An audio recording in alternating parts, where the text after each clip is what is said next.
All right, so here we go, starting day number 2. 3 games on day number 2, so 6-game format. Here we go. Marcus Mitchell, who wants to start us off on the day 2 festivities? Actually, before we do that, what time did they even start on day 2? Reasonable times, like 9 o'clock, I think. 9, yeah, like 9 or 10, something like that. Okay, so that's a commitment for a full 2 days at the tournament then. You can't plan on flying out that same day. That's pretty cool. All right, Mitchell, why don't you lead us off?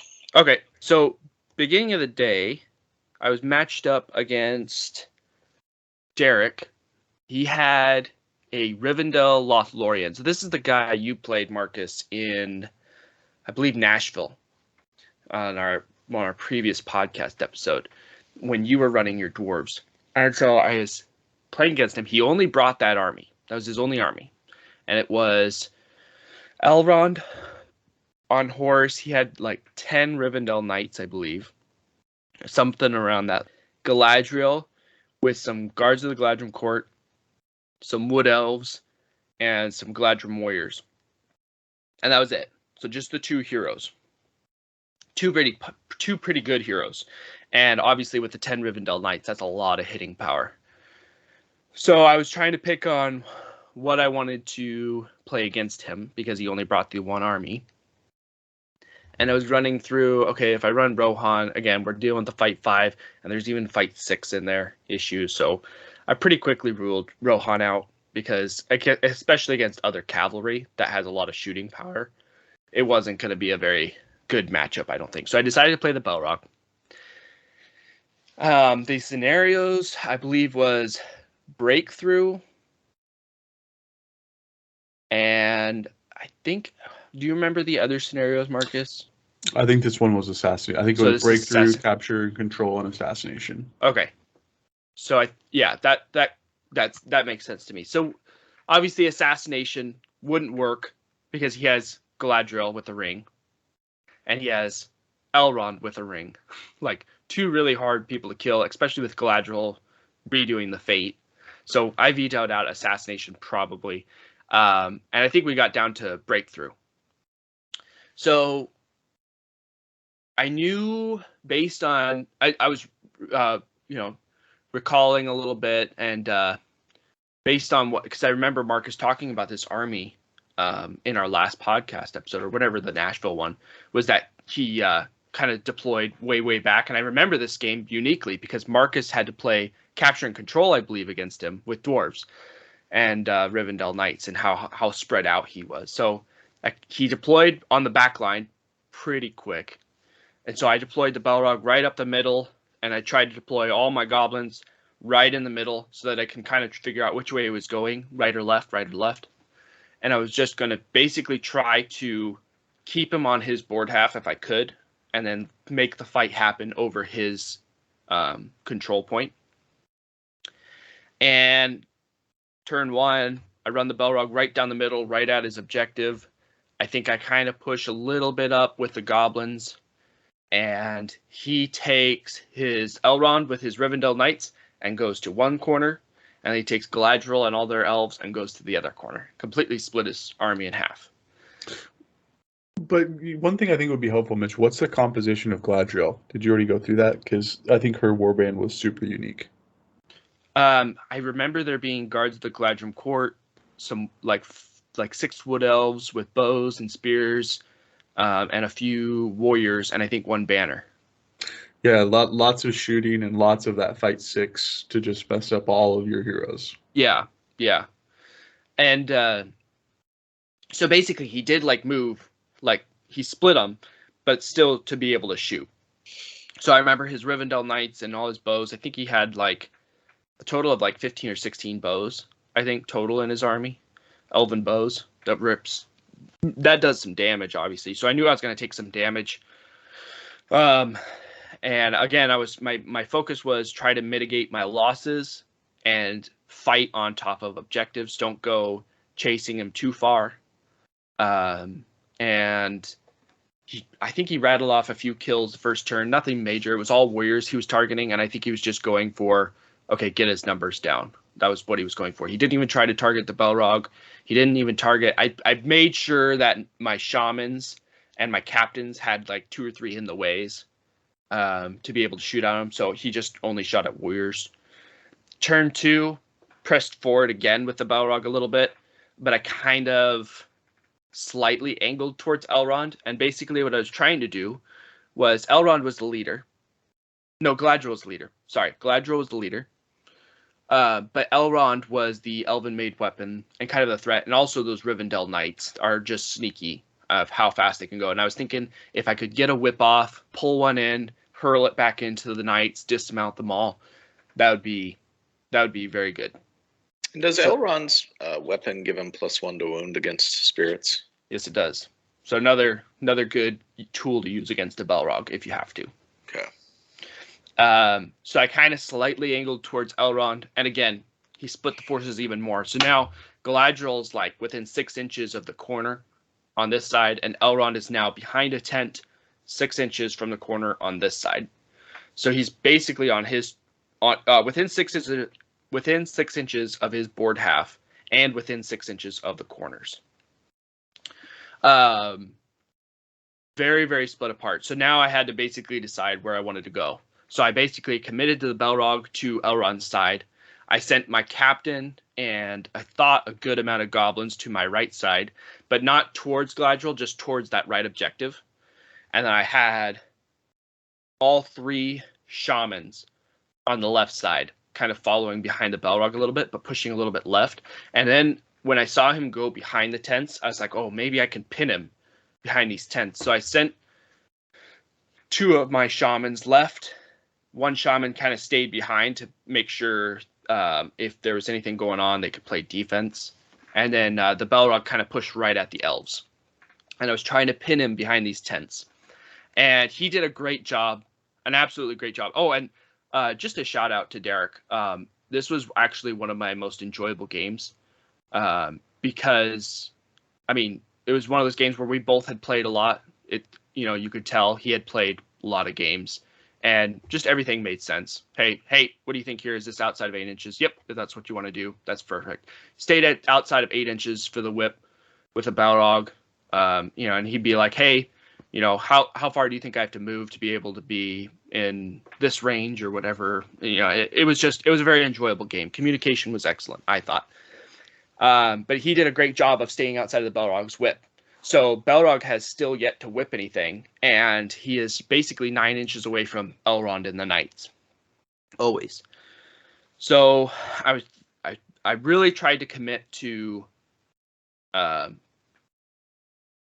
pinning him in this corner, and I may have overextended because I got excited. I saw I had one priority, I think, or it was my turn to move.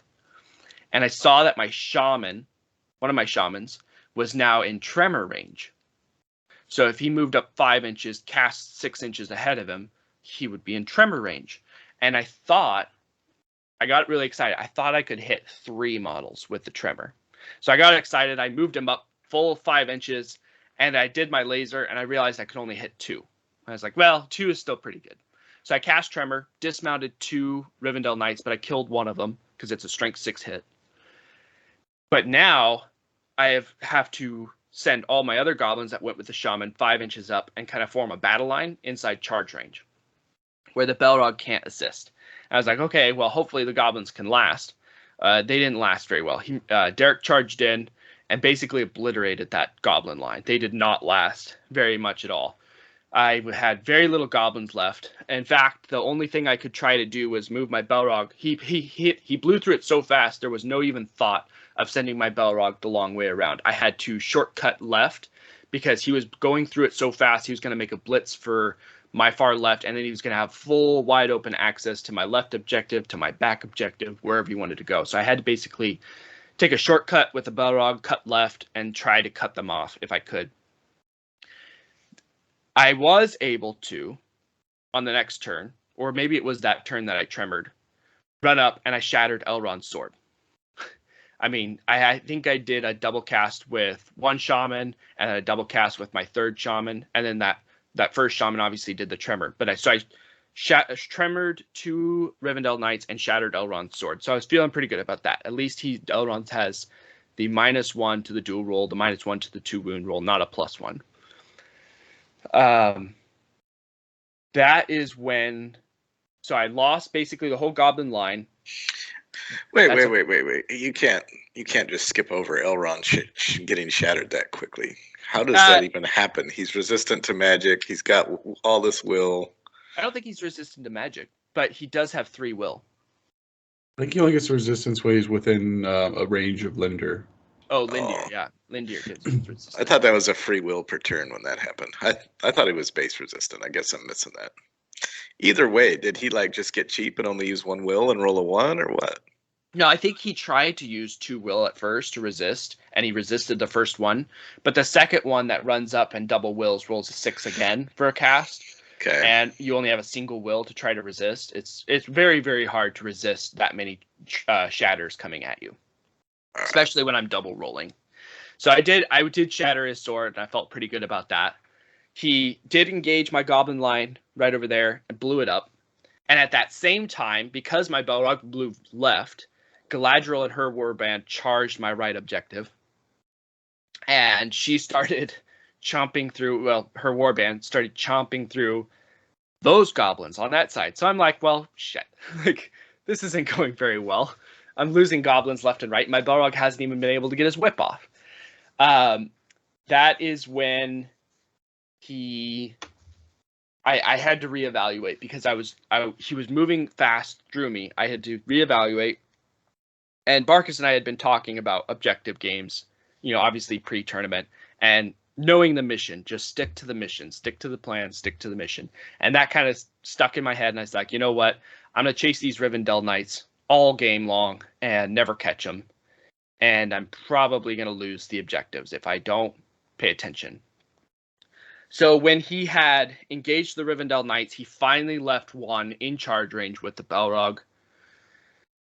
He had charged everybody in. He obviously had the Might situation over there, and I knew I had to get the Balrog back. He was all the way in the corner now, and I'm way too far extended. So I charged the Balrog in, but I charged him in a very advantageous position. So where I hero combated, I hurled the Rivendell Knight that I had. I knocked over 2 other Rivendell Knights and Elrond off his horse with that hurl. I killed the guy I hurled, so it was a successful hero combat, and I booked it 6 inches back towards his objective. Which, by the way, he had also sent those wood elves that was a part of Gladriel's warband back to his objective, since there was only a shaman. No, actually, it was a prowler standing over it, so he was going to try to retake his own objective. So I basically booked the Balrog back towards his objective, make sure I retake his objective, kill those wood elves, and then try to win the scenario. I then was focusing on pulling all my goblins back to my left objective that could, and try to put up as much of a fight on my right objective as I could over there. I should note down that my drum team plus 2 bowmen are sitting on my own objective. And this is when things took a turn. I don't think I've had such a game with a clutch drum in my life, because it seemed like from this point on, anytime I bannered with my drum, which is a board-wide banner, I won the fight.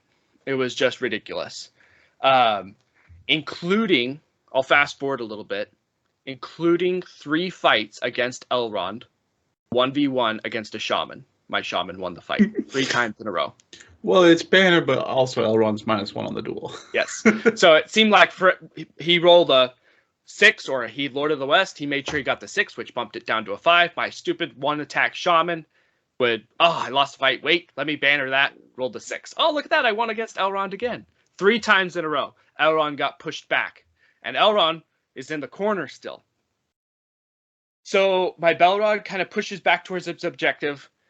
He fans out with all his wood elves. I did get a lashed a wood elf, and I think I was able to hero combat off that wood elf. I basically deleted all 6 wood elves with my Balrog pretty quick. And then also, my right side versus Gladriel warband, they started just pushing back. They weren't dying as fast as I thought they would. So I was actually able to converge everybody on my left side. Balrog took over the backside, left a prowler still by himself. Balrog started pushing for Gladriel's warband. And he started lashing, and he eventually did get into combat over on the right side. And because of that, I was able to retake the right side, which I wasn't expecting to do. I don't know how he did it. I think it was just all the hero combats munching through 2 to 4 guys a turn. And he had sent about 5 guys from Gladriel's warband, maybe 4, towards my back objective to try to kill my drum team. And basically what my drum team did was bowman out front, protect the drummers. I just need 1 model alive, because the way the objective work is if there's just 1 model, it doesn't matter how many you're outnumbered by. If there's just 1 model alive, you contest it. So I basically bubbled everybody out to try to keep at least 1 guy alive, put up a fight. He sent 1 or 2 Rivendell Knights towards my back objective as well. Again, the goal was just to keep 1 guy alive, and I was able to push back. And when the game ended, there was 1 drummer alive, and that's because I positioned him so that he could not be engaged in a fight. I had a drum out in front this way, I had another drummer out this way, and I had my 2 bowmen out towards the left. And I actually won I had one or 2 models alive on my back objective, so I was able to contest my back objective. I outnumbered him on the left side, surprisingly. Elrond was able to push forward, but I was able to, because I was winning so many fights, I pushed him back outside the 3 inches of the left objective, but I think he was still able to get a Rivendell Knight in on the left objective, so that one was contested, but I still outnumbered on the left side. The Balrog, because he engaged on the right side, and I put a wound on Gladriel, I think. I can't remember. No, maybe I didn't, but I was able to capture that one, but he still contested it. And then obviously I controlled his back objective with nobody near it. So I got 4 for his back objective. I got 1 for each objective. So that's 6. And I think I did wound Gladriel. No, I broke him. Sorry, I broke him, which is worth another 1. That's what it was. So I won 7, and he controlled my back objective, but it was contested. So he got 2. So I believe it was 7-2 was the final score. All right, so another major win. Mm-hmm. Nicely done. Thank you. It's an interesting matchup on that scenario against that army. Yeah, I think the only reason why things turned around was because I repositioned my Balrog. That hero combat to get back, and then eventually eat through that Wood Elf warband, and then get to all the other guys that are 6-inch move and kind of stationary and engaged. That's what allowed me to secure not only the back objective, but break him. Because the Balrog started munching through. I think the Balrog in the last 4 turns killed like 15 guys or something. It was something insane. It was just munching through elf after elf after elf after elf. So I think that's what broke him, was the Balrog managing to get into combats.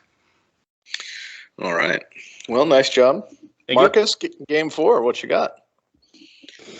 Game 4 was interesting for me. Probably the best game of the tournament, I think, overall, in retrospect.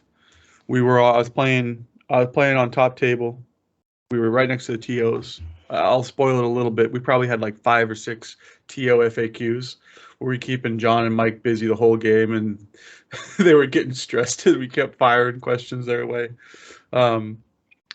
It was the matchup that I was hoping for going into Las Vegas with the Vanquishers coming out. I got matched up against a guy who was bringing the Vanquishers. He brought the Vanquishers, and he brought Assault on Helm's Deep Legendary Legion, 1 bomb squad and 2 ballista. So the pretty standard 800-point list there. I was back on that Oasis board, so I'd already played on it once, which was interesting because I'd kind of gotten the lay of the land. And the scenarios Mitch already went through. We ended up, well, with the scenario matchup, having played on it the day before and seeing how easily Gondor shot through the board, I was very skeptical that my Army of the Dead matchup would survive long enough to do damage. I was worried he'd be able to put 1 ballista on one side, the other on the other side, shoot me to death. The bomb squad would neutralize my hero combination pretty well. And let's be honest, I don't like Uruk-hai versus Army of the Dead. I think Uruk-hai win that matchup more often than not. So I definitely wanted to play Angmar, and I was already warmed up. So we rolled off. I won the roll off. I played Angmar, and it was interesting because he wanted to play his assault on him. He wanted to play against my Army of the Dead. I wanted to play against his Vanquishers. It was interesting. So I pick Angmar. He picks Vanquishers. We go to the scenarios. Like Mitchell said, it was either Assassination or Fog of War. I veto that one. I veto first. And then he has the option, does he want to play Capture and Control, or maybe it was Domination. It was either Capture and Control or Breakthrough. And after like literally 5 minutes of reading through the scenarios, he ultimately decides he wants to play Breakthrough. I think it's because there's more VPs weighted on single locations. So with his 5 or 6 models, he's got a better chance of covering. Wait, 5 minutes after the timer started? No. We had they gave us like a 10-minute grace period between rounds to pick armies, get your armies out, pick the scenarios, read the scenarios. Oh. This is just the first time we used the whole time. It was an intense debate. He was doing a lot of mental calculations. So, all right. So the board set, pieces are moving. For deployment, and again, I'd probably thought about this matchup, right? It's Angmar versus Vanquisher. I've probably thought about this 100 times in my head. And I have all of these hypothetical strategies of what I would like to try. And they all hinge around where does he deploy. And on Breakthrough, you can deploy all the way up to board half. Right? But Yeah. before you do that, this is pre-FAQ tournament. So describe what his Vanquishers is comprised of. Oh, yeah. So the Vanquisher's Legendary Legion is Saruman the White. His army list was Saruman the White, Gandalf the Grey, Gladreal, Lady of Light, Elrond, and Radagast, all on foot. So this would be still a legal tournament list even after the FAQ. Yep. Mm-hmm. Yeah, the FAQ, I believe, nerfed all of their combat spells where they can't cast Sorcerer's Blast or Wrath of Durin or Nature's Wrath while they're in combat, but they can cast other spells. Yeah, and you must include Gandalf. Yes. Yeah. Yes. Yeah, so he has Gandalf, so he's still cool. Yep. But that's a good note that the Sorcerer's Blast and the Nature's Wrath in combat is still effective in this tournament because this is pre-FAQ. Yeah, this was the weekend before, I think. Yeah. I just wanted to qualify that so folks who are listening to this aren't thinking that the game wasn't played right. Oh, that's a good call out. So, okay, so deployment. Is he going to deploy? I had played like 1 or 2 test games against this Legion before, and there's so many buffs that they can put up, right? So I have 2 flying monsters, and I have a ring wraith on horse. So I have a lot of reach ability. But the question was, is he going to deploy back and try and get all of his buffs up, or is he going to deploy up front and try and get positioning? And remember, this Oasis board has that center Oasis area surrounded by trees, and these trees have like tree beds, and the tree beds are actually hardline terrain pieces. They're like a little 2-inch flower boxes almost. So he ends up deploying up front. So I know this is going to be a quick game. And honestly, this is probably the fastest 2-hour game I've ever played in my life. We ended on time, and it felt like a 14-minute game. So he deploys up front, so I know he is not going to have enough time to get his buffs up. So I also deploy aggressively, because my thought process is I have 2 spirit flying monsters. I have to execute a blitz. Otherwise, I am at significant risk of just getting whittled down through a barrage of magic while he continues to get stronger turn after turn against my spirit-based heroes. So he deploys up front, going for the positioning. I deploy up front, going for the quick offensive counter. And turn 1, he's far enough away where I can't bring anybody to. It would be total suicide. Maybe I can't even attack turn 1. So there's just he calls all of his heroic channeling with the wizards to do Terrifying Aura. He casts Fortify Spirit on Lady of Light. She casts it on herself. That was turn 1. And so then turn 2, I set up for my offensive. So turn 2, my orcs are probably about, we're at charge range 6 inches. I and this is maybe controversial mistake or good play number one. I leave my Witch King on Fell Beast within compel range and charge range. So the Witch King is technically behind my orcs, but easily if I got compelled, I would fly over the orcs close enough to where Elrond could countercharge me. Oh, and I should say, so turn one, my Tainted threw a Sap Will on Elrond to take Will away. That was my play there. He didn't have Fortify Spirit on. I figured like, hey, let's try and get Elrond's combat ability neutralized, because then I feel like I have one less offensive weapon to worry about. And also the thought process long term there is, if I can get Elrond to 0 will, there's going to be a chance eventually he's going to have Fortify Spirit, so then he'll have a lot of dice to resist, but right away he'll only have 1 dice at +1, and then he is susceptible to transfix. So the Tainted could earn a lot of points back just by transfixing him and having Elrond be neutralized for an entire turn of combat. And he's the free strike, he's the combat hero. Otherwise, it's Lady of Light's the only one I'm more significantly worried about. And everybody else has the strike threat of flopping a strike roll. So anyways, I digress. Turn 2, battle lines are formed. So this was unfortunate. I won priority in turn 2, and I really didn't want to. It would have been fantastic to be the one responding, not initiating. But c'est la vie, that's what it was. End up having maybe this is the one I won. Maybe I totally screwed that up. Because the order of operations, it wasn't what I wanted. Let me just forget who had priority, but this is what ended up happening. The Witch King on Fell Beast is within that range. The barrage of spells comes at him. He's got 15 will. He's got the crown. I had a play at the beginning of the phase that I will forever haunt me. The Gullivar was right next to the Witch King. He was 4 inches away. Right at the beginning of turn 2, I was thinking to myself, I'm going to call Heroic Resolve with the Witch King. He actually has it. I was like, this is kind of a cool spell, especially for this matchup. I mistakenly thought, I don't know why I thought this. I thought it was a 3-inch range, and I thought it would not benefit Gullivar as well, because I was like, I'll just call Heroic Resolve. The Witch King will have 2 basically dice to resist, the resistance plus the crown. Gullivar has resistance plus another resistance, so that's a double. That's 2 dice as well. That would give me an entire turn to resist a barrage for 1 point of might. Absolutely, the Witch King's going to die quick anyways. I thought a great use of might. When I measured, Gullivar was 4 inches away. In my mind, I was just like, oh shoot, he's out of range. So then it would just be Heroic Resolve for the Witch King only. Gullivar could get picked on, and I don't know if I want a lot of spells coming at Gullivar because he's my real offensive threat. Like I feel like he's the one that's going to be able to fly in and really mess somebody up. Punch somebody, because you need to 1-punch somebody in that army. Yep. 1 punch, and if I get it, if he gets a charge off, potentially 2 people, because it'll definitely be heroic combat. So yeah. Sorry, there's a lot of background. There's only a couple turns in this game. You'll see why.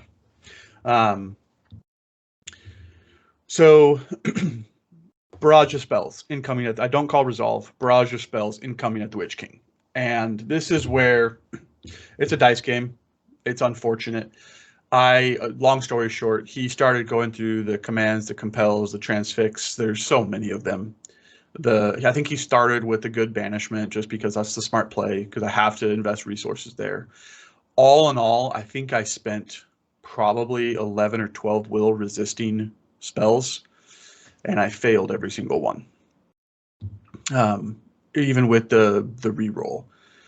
And that made me I had to invest, I think, 2 points of might, 2 of the 3 points of might to successfully resist spells. And then when the last one came in, it was the final compel. I can't remember who cast it, but it was the final compel. I failed that one as well. And then the Witch King got pulled up. So I invested a ton of might, which is unfortunate. I invested a ton of will, which is unfortunate. And I still lose to the compel. So now the Witch King is in danger zone. He is unable to counter strike. So this is not looking good for me. Does that mean he also lost a fate point if the banishment went off? No. The banishment didn't go off. So Oh, sorry, okay. I didn't naturally resist any of these. I had to Oh, invest additional okay. I resources see. to. So he was banishing, transfixing, immobilized. He was throwing all these spells at the Witch King, and I was having to burn will plus might to actually resist. Okay. So, but the only spell that was successfully cast was The compel.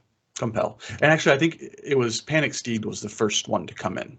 Oh, and okay. Panic Steed, he invested resources to make that go off on a 6 to start things in an interesting way, right? Because Make you really panic. Yeah. Yeah, you're going to invest a lot to make sure that Fell Beast sticks around. So, anyways, Witch King compelled up. He is now within charge range, and this is where I think my opponent did a fantastic job of outplaying me in this turn, because he moved up in a position where he was fighting right alongside this flower bed, this tree bed, which significantly reduced the angles of attack that could come back at him. So huge props to him in terms of playing the terrain very, very well in this turn. And in retrospect, that could have been a huge opportunity for me to continue to redeploy until he wouldn't be able to sit in that advantageous position for these next couple turns. So, okay, so then Elrond charges in. Saruman, the white, charges in. So it is 2 of his heroes on the Witch King. Gladreal is on the left of Saruman, so it's Elrond right against the flower bed, Saruman, then Gladreal. I don't think Gladriel's in the combat. I think she's body blocking a few orcs that are close by on that flank. And then Gandalf and Radagast. This is the weirdest play that I never anticipated happening. Radagast just comes up and runs right behind Elrond and Saruman, right behind him. And Gandalf comes in and finishes that circle. So all of his models are in base contact, but he has literally gone into a death ball. And when I countercharged, so I must have lost priority. That's what it is. When I countercharged, Gullivar only had 2 charge opportunities, Radagast or Gandalf. Which one do I want? Radagast. I was thinking Radagast because Radagast can't strike. Mm-hmm. But right when I was charging, I was reminded that both have heroic defense. So both have heroic defense. One has strike. Does it really matter which one? Because if I snowball, the heroic actions are going to have to get called anyways. And there's no baiting out heroic actions. I'm not going to be able to heroic combat into something different because of the way he positioned and the size of Gullivar's base. So Gandalf and Radagast are my only 2 targets. So, and this is actually where FAQ number 1 came in. This is the whole Gullivar. His courage is always equals to his remaining wounds. Is that before debuffs or after debuffs? Because Lady of Light's on the board. So this was sent to the TO. Fast forward, the result that came back, because we kept playing assuming my way, which is absolutely before. Yeah. That's okay. how I play. And so modifiers are applied after you establish a courage value. Yeah. He was actually arguing the other way. He's like, no, man, your courage is higher. And I think we kept playing because I was actually charging from like 7 inches away. Lady of Light's debuff is only 6, so it was kind of a moot point, but we knew it was going to impact us the next turn once Gullivar was going to be within a range. So we kept playing because I was taking a more punitive approach to that ruling. It kind of was a moot point, but the TOs were still scouring the FAQs and scouring the rules to try and come to a determination. And they ended up determining that it's courage value established, then debuffs applied, which I 100% agree with. I 100% agree with that too. So, but that's one of many FAQs coming.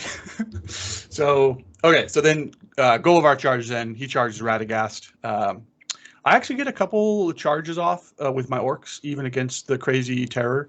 Maybe that's what it was. Maybe Gladriel had countercharged, so maybe it was 3 heroes, but I pulled Gladriel off.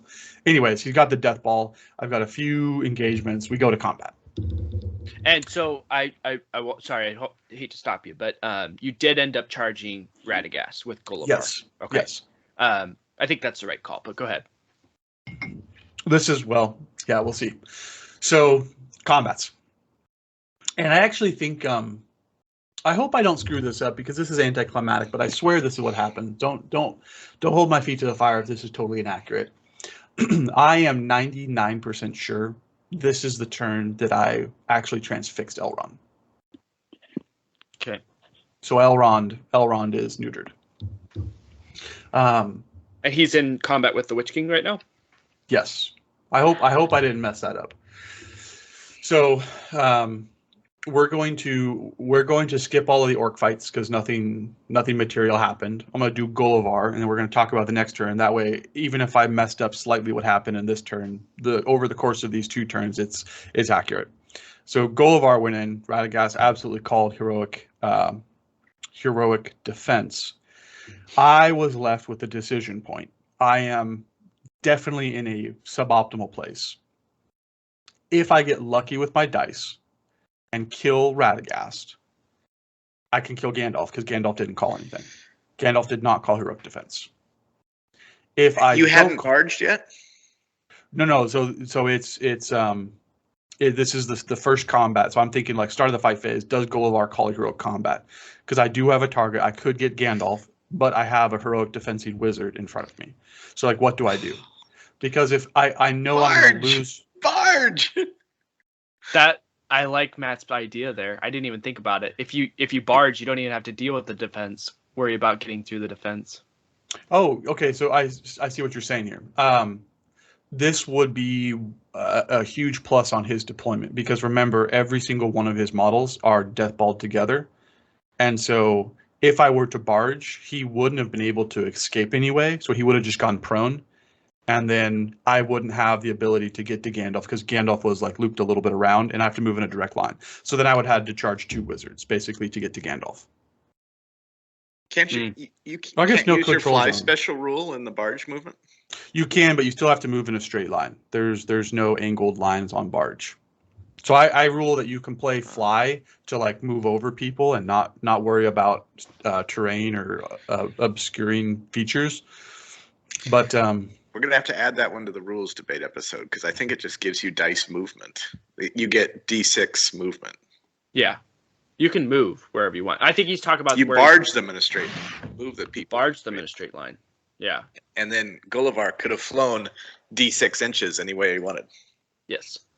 Anyway. Well, this is going to add to my list of what on earth am I doing? Hold on, monsters. I wouldn't have thought of the barge either, but that's a great tactic. Then you don't have to worry about the combat. You're like, okay, you defensed up, but your other guy that's over there is not. I'm just going to barge you out of the way and get to that guy. And then he's down a point of might. That's a big win either way. Exactly. And you said he was in a death ball, so you know you're going to have the dice to get to him, because that's always like the sucky thing about barge. You're like, okay, I need a 4+ to get to this guy, and then you roll a 1. But yeah, exactly. Oh, but yeah. So once all models have backed away, instead of making strikes, the monster now moves up to in any direction.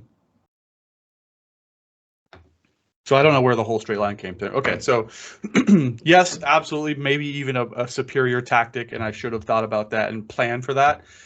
Wasn't in my mind. Mental mistake. Wasn't even in mine. I didn't get there. I didn't connect those dots. Okay, so what's before me? The combat. I decide I need to press my luck and just hope for the best. I've got 10 dice. I'm going to win the fight. Not worried about that. 10 dice. Can I get 3 6s on 10 dice and make things interesting? Done it before. Everybody's done it before. What if this is the one time? The legendary way. Just roll 6 6s, right? To beat the vanquishers. Yeah. So combat goes off. Roll for my wounds. 10 dice. Not a single wound. So Radagast is just knocked prone and Gullivar steps away. And now I'm like, ooh. That was retro. Hindsight's always 20/20. That was not a good idea. And we're going to merge the next turn together. Let's say I swear this is the turn I transfix Elrond. The Witch King survives. Doesn't die. Let's just say that, and then we go into turn 2. I lose the move off. Everybody gets countercharged. and spells are casting combat. I only have the Tainted at this point, but now Fortified Spirit is up on Elrond, so Elrond's got the super resist. So the Tainted is lacking lacking options now. I think I shoot something at Gandalf just to try another Sap Will. Ineffective, and so Gullivar is in trouble up top because he's on the back side of the formation. The Witch King is pinned on the bottom side of the formation. My orcs have now totally swarmed, but again, the terrain piece is limiting my options, and channeled Terrifying Aura just makes it so I'm not super confident I'm going to get a lot of charges. Spells goes off. I can't remember anything too crazy. I think just some zoning spells to try and limit, and then the heroes go back in. Radagast stands up and tries to block, so right where Gullivar replaced, orcs could have gotten on the bottom side, gotten through. So Radagast goes to plug up that area. Gullivar, let's fast forward to the fight phase because my magic wasn't a thing because I got charged. Gullivar, I think, takes a wound, backs off, doesn't die, but the Witch King goes down. And it makes sense because he had a lot of people charging him. Again, I pulled off one of the heroes. I got a charge off on Gladreal, so it was just Saruman and Elrond just obliterating the Witch King. So he's gone, he's dead. And now I'm like, okay, I'm on my back foot. What do I do? The offensive blitz has lost. This is where kind of taking a step back, reevaluate what are my options. Again, this game felt like it went 14 minutes. We are going at a freaking speed of light. But taking a mental pause, we are fighting on the center of the board, but 6 inches from the right side, my right objective. And this is breakthrough. So at this point, once the Witch King dies, I have 8 orcs, or 7 orcs, whatever the number is, on the left side. I have 5 or 6 orcs plus the Tainted on my home objective.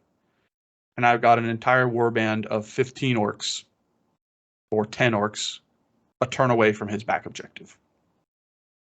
So I have decent board control, and I still have, 20 or so orcs surrounding this combat zone on the right objective. So at this point, I'm thinking I need to definitely take my foot off the gas, because if I just blitz myself into breaking, this is going to end very badly. So next turn, and I'll be honest, like, this is probably the third turn, with the exception of that first turn of magic against the Witch King. The magic wasn't very impactful.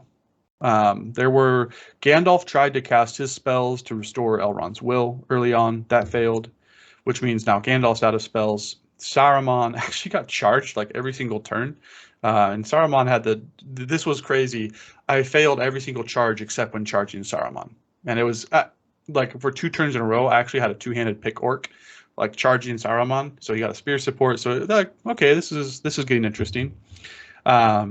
And once the Witch King's gone, the Tainted's out of range. Gullivar is up top with resistance to magic. So Gullivar was able to shrug off a few spells, and none of the Nature's Wrath or Wrath of Brunans were even cast or even went off at this point in the game. So all of his heroes turn around to try and deal with Gullivar. Gullivar is becoming trapped. I am able to countercharge to peel a few people off, to remove the trap, to allow him to back away, or at least back further into another flower bed, and continue to reposition. And I've tried to think, okay, how many orcs do I realistically need? I think I came up with 6 to 7 per objective, because I figured at some point I'll start breaking, and then 2 turns of failing means I'm probably going to fail at 25, or I'm probably going to have a 25% success rate. I need to have 6 to 7 orcs to have 1 model left after the end of those tests. That was my thought process. So next turn goes by. Really nothing happens. Gullivar loses the fight, but he, again, 1 wound. So now I think he's down to 2 wounds, but he's still alive. And he's got 1 point of might left, I think, at this point. He called a heroic defense that turn, so that's why he only took a single wound. And then we go into whatever turn this is, 4 or 5. and this is where I made a super stupid play. I had been very cautious to this point with the Tainted in my range. I was constantly measuring where's Radagast to avoid being within a certain point. At this time, I win priority. I win the move off. Gullivar gets to charge. Gullivar charges a I think it was Elrond. Gullivar charges Elrond. And I have my orcs in a position to prevent anybody else from joining the fight. Gullivar still has, I think, 2 will left. So he's like doing well from a resource perspective, minus the whole wounded part. Gets the charge off on Elrond. And Elrond's got 0 will, and he's now trapped away from Gladreal. And so I take it back. Maybe he didn't have Fortify Spirit, because I cast a Heroic Channeling with the Tainted. And my thought process is, this is the one. I'm just going to go dump all of my will to the Heroic Channel, Transfixed Elrond. I have my 1 last point of might to do a combat. I have the charge off on Elrond. I'll kill Elrond. And go from there. Let's just see what happens. This is my last offensive play. But what I didn't count on happening was Radagast with the birds doesn't need line of sight. So even though the Tainted was behind a building, Panic Steed on him, the Tainted falls off of his horse and rolling a 2 to 5, right? You don't get your you don't get to cast spells. So wasted channeling, lost the mobility on my last hero spellcaster, the person that I was hoping to keep. Like I was that hoping works on casting too. I thought that was just combats. No, it's everything. Which we were gonna look that up, because remember our first games, one of our first few games, we were looking up on whether or not what you can do. Yeah, whether you can call a heroic action, and it says the rider disentangles themselves from the mount, but can do nothing else that turn, including moving, shooting, making strikes, and casting magical powers. I think that includes heroic actions, but I think the rules lawyers would probably have both sides of that story. Yeah, I'm not sure. It says do nothing else that turn, and then it lists things. So whenever it lists things and it's not on that list, you're like, well, it's not on that list, but it does say do anything else that turn. So I don't know. That's a good debate. Regardless, so this was my last opportunity to try and do some offensive support to help. Right. And I think about the order of operations here. I'm just trying to make sure I am as accurate as possible. I won the heroic move off, which is happening in the middle of the table. I didn't have priority. So that is why I had to call channeling. I got the move, but Radagast was able to, in the middle of that, between my heroic move and his priority and my move, he was able to cast the spell and turn off my my heroic channeling. So that was unfortunate. My last opportunity to try and go out on a blitz. So let's fast forward into this turn. He positions well. The terror is extremely crippling for orcs who are courage 1, rolling 3 dice to charge. Kills Gullivar. So now I'm down my 2 big flying monsters, and we're probably like, I have no idea where time is at this point. We've asked, but it's at to the point where I am not going to slow play or play avoidance. Like I'm going to try and I'm going to try and be smart, but I'm not going to go tuck tail and run and do weird things to extend the game just because my 2 big heroes died. So I reposition. I'm playing conservative, but I'm still fighting on now it's full on. We're fighting on the right objective. I am able to, for probably 2 turns, I am able to keep his heroes separate at this point, because with the going back to get Gullivar, they've almost created an inch or 2 between each hero. So I, again, failing lots of courage tests. However, this is turn number 2 where Pickman goes into Saruman, and now it's a pick and a spear on Saruman. We'll fast forward to that. We'll fast forward to the fight phase. Pickman wins. Pickman does 2 wounds. Spear support and Pickman do 2 wounds to Saruman. Very nice. All fate are used. 1 wound goes through. I have now wounded the enemy leader with Little Orc. And those are VPs. And that was FAQ question number 2 because you asked. I remember that you asking this. Yep, because I think we were playing right next to each other. Yeah. This was now with all of the renew capabilities that he has. Do victory points count? So let me ask this just in a more simple way. I wounded Saruman. I absolutely wounded Saruman. Saruman took a wound.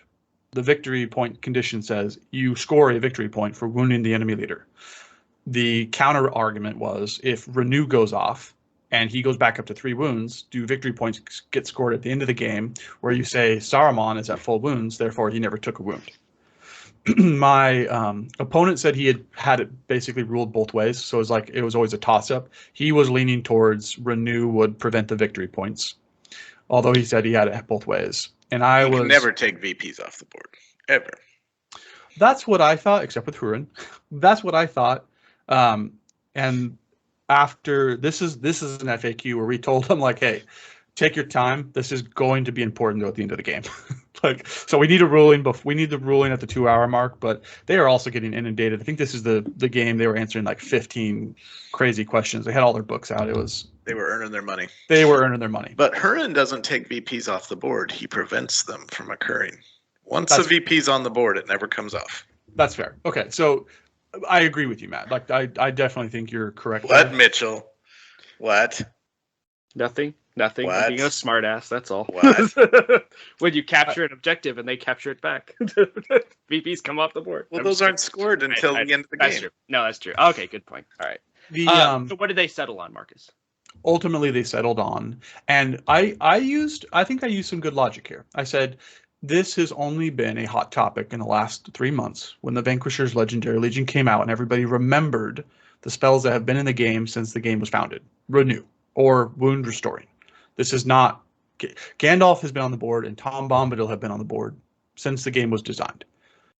This has been an issue forever and never impacted tournament point scoring.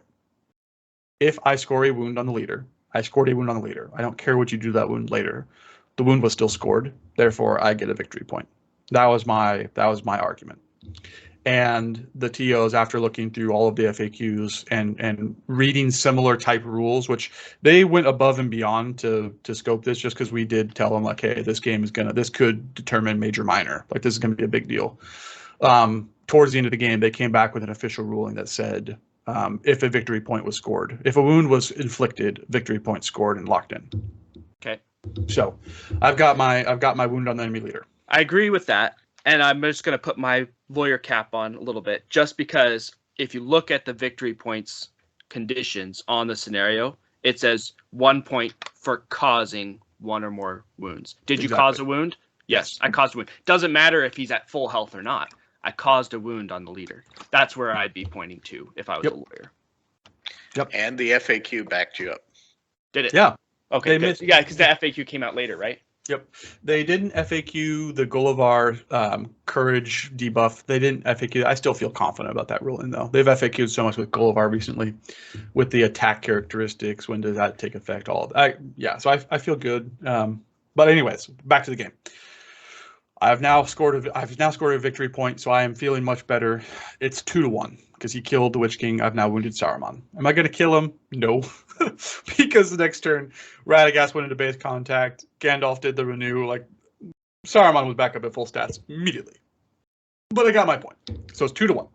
Okay, now we go back to I need to have smart positioning to avoid him from scattering to the winds and chasing me off objectives. So Gladreal starts moving south to get to my back objective. I've got the Tainted, and I've got a decent contingent of orcs because I started shuffling a few back once I lost Gullivar. So let's just say I have 8 orcs. The Tainted and 8 orcs. Gladreal is coming towards me. The Tainted is staying behind this building, which is a few inches away, so I can't get banished easily. So I'm feeling good about my back objective. On the right objective, he has now got it is Radagast and Saruman fighting on the right objective.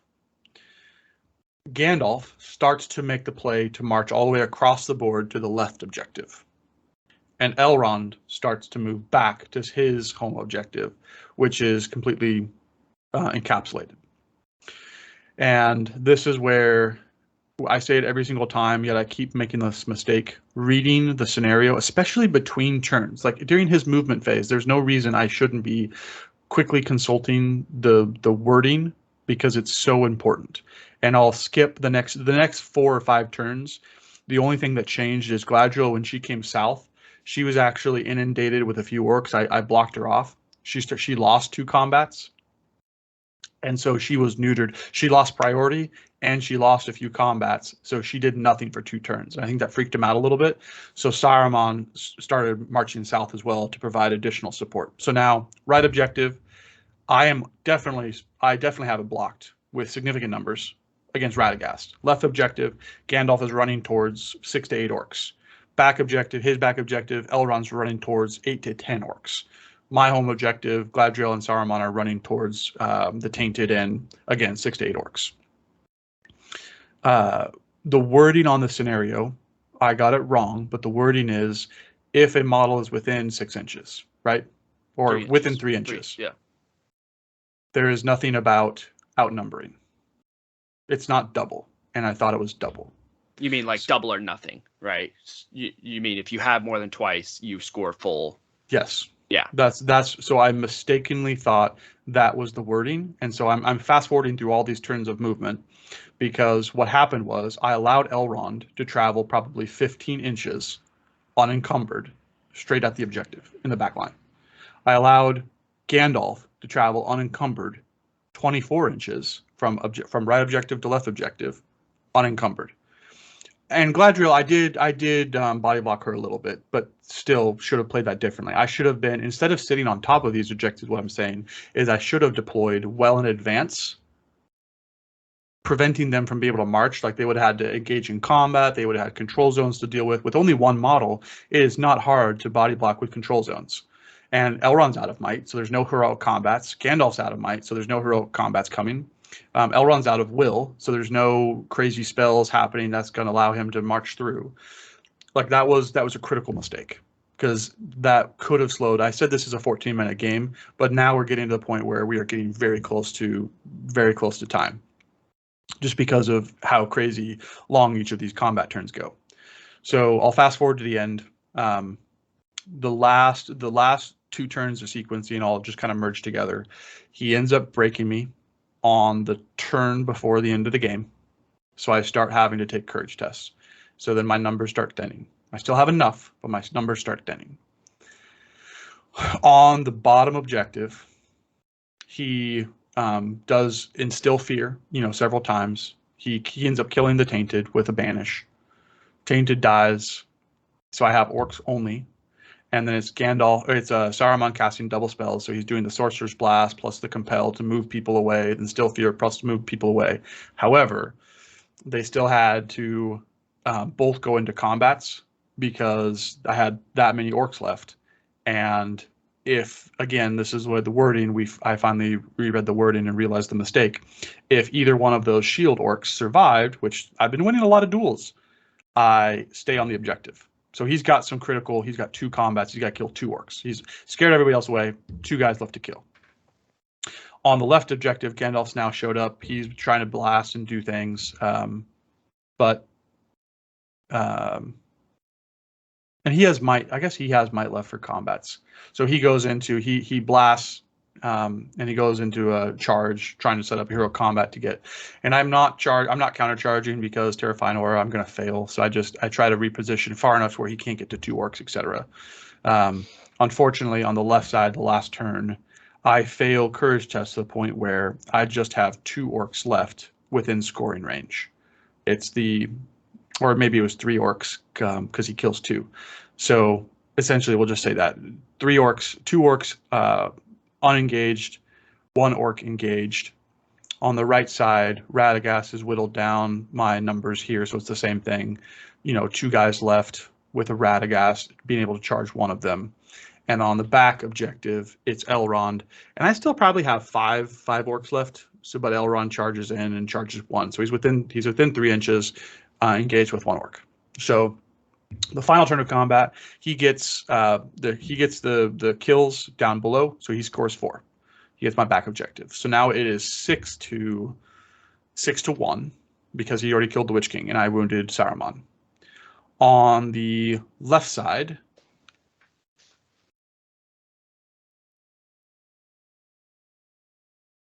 I'm trying to think of what the scoring was here. Combat goes off. He charges into the second of the 3 orcs, kills that guy. So the scoring on that is 1 orc to Gandalf. That's a contested, no score. On the right side, same thing happens. Radagast goes in, kills 1. He has no might for heroic combats. So the scoring is 1 orc against Radagast. And on the back objective, I still have, 5 or so orcs against Elrond. So I get a contested scoring there. It's his objective? Yeah. So that's 2. So 2, yep. So I think if my scoring is correct and I didn't mess something up, so he is now at 6-3, just on those objectives and heroes, plus he broke me, which puts him at 7. So the final score ended up being 7-3.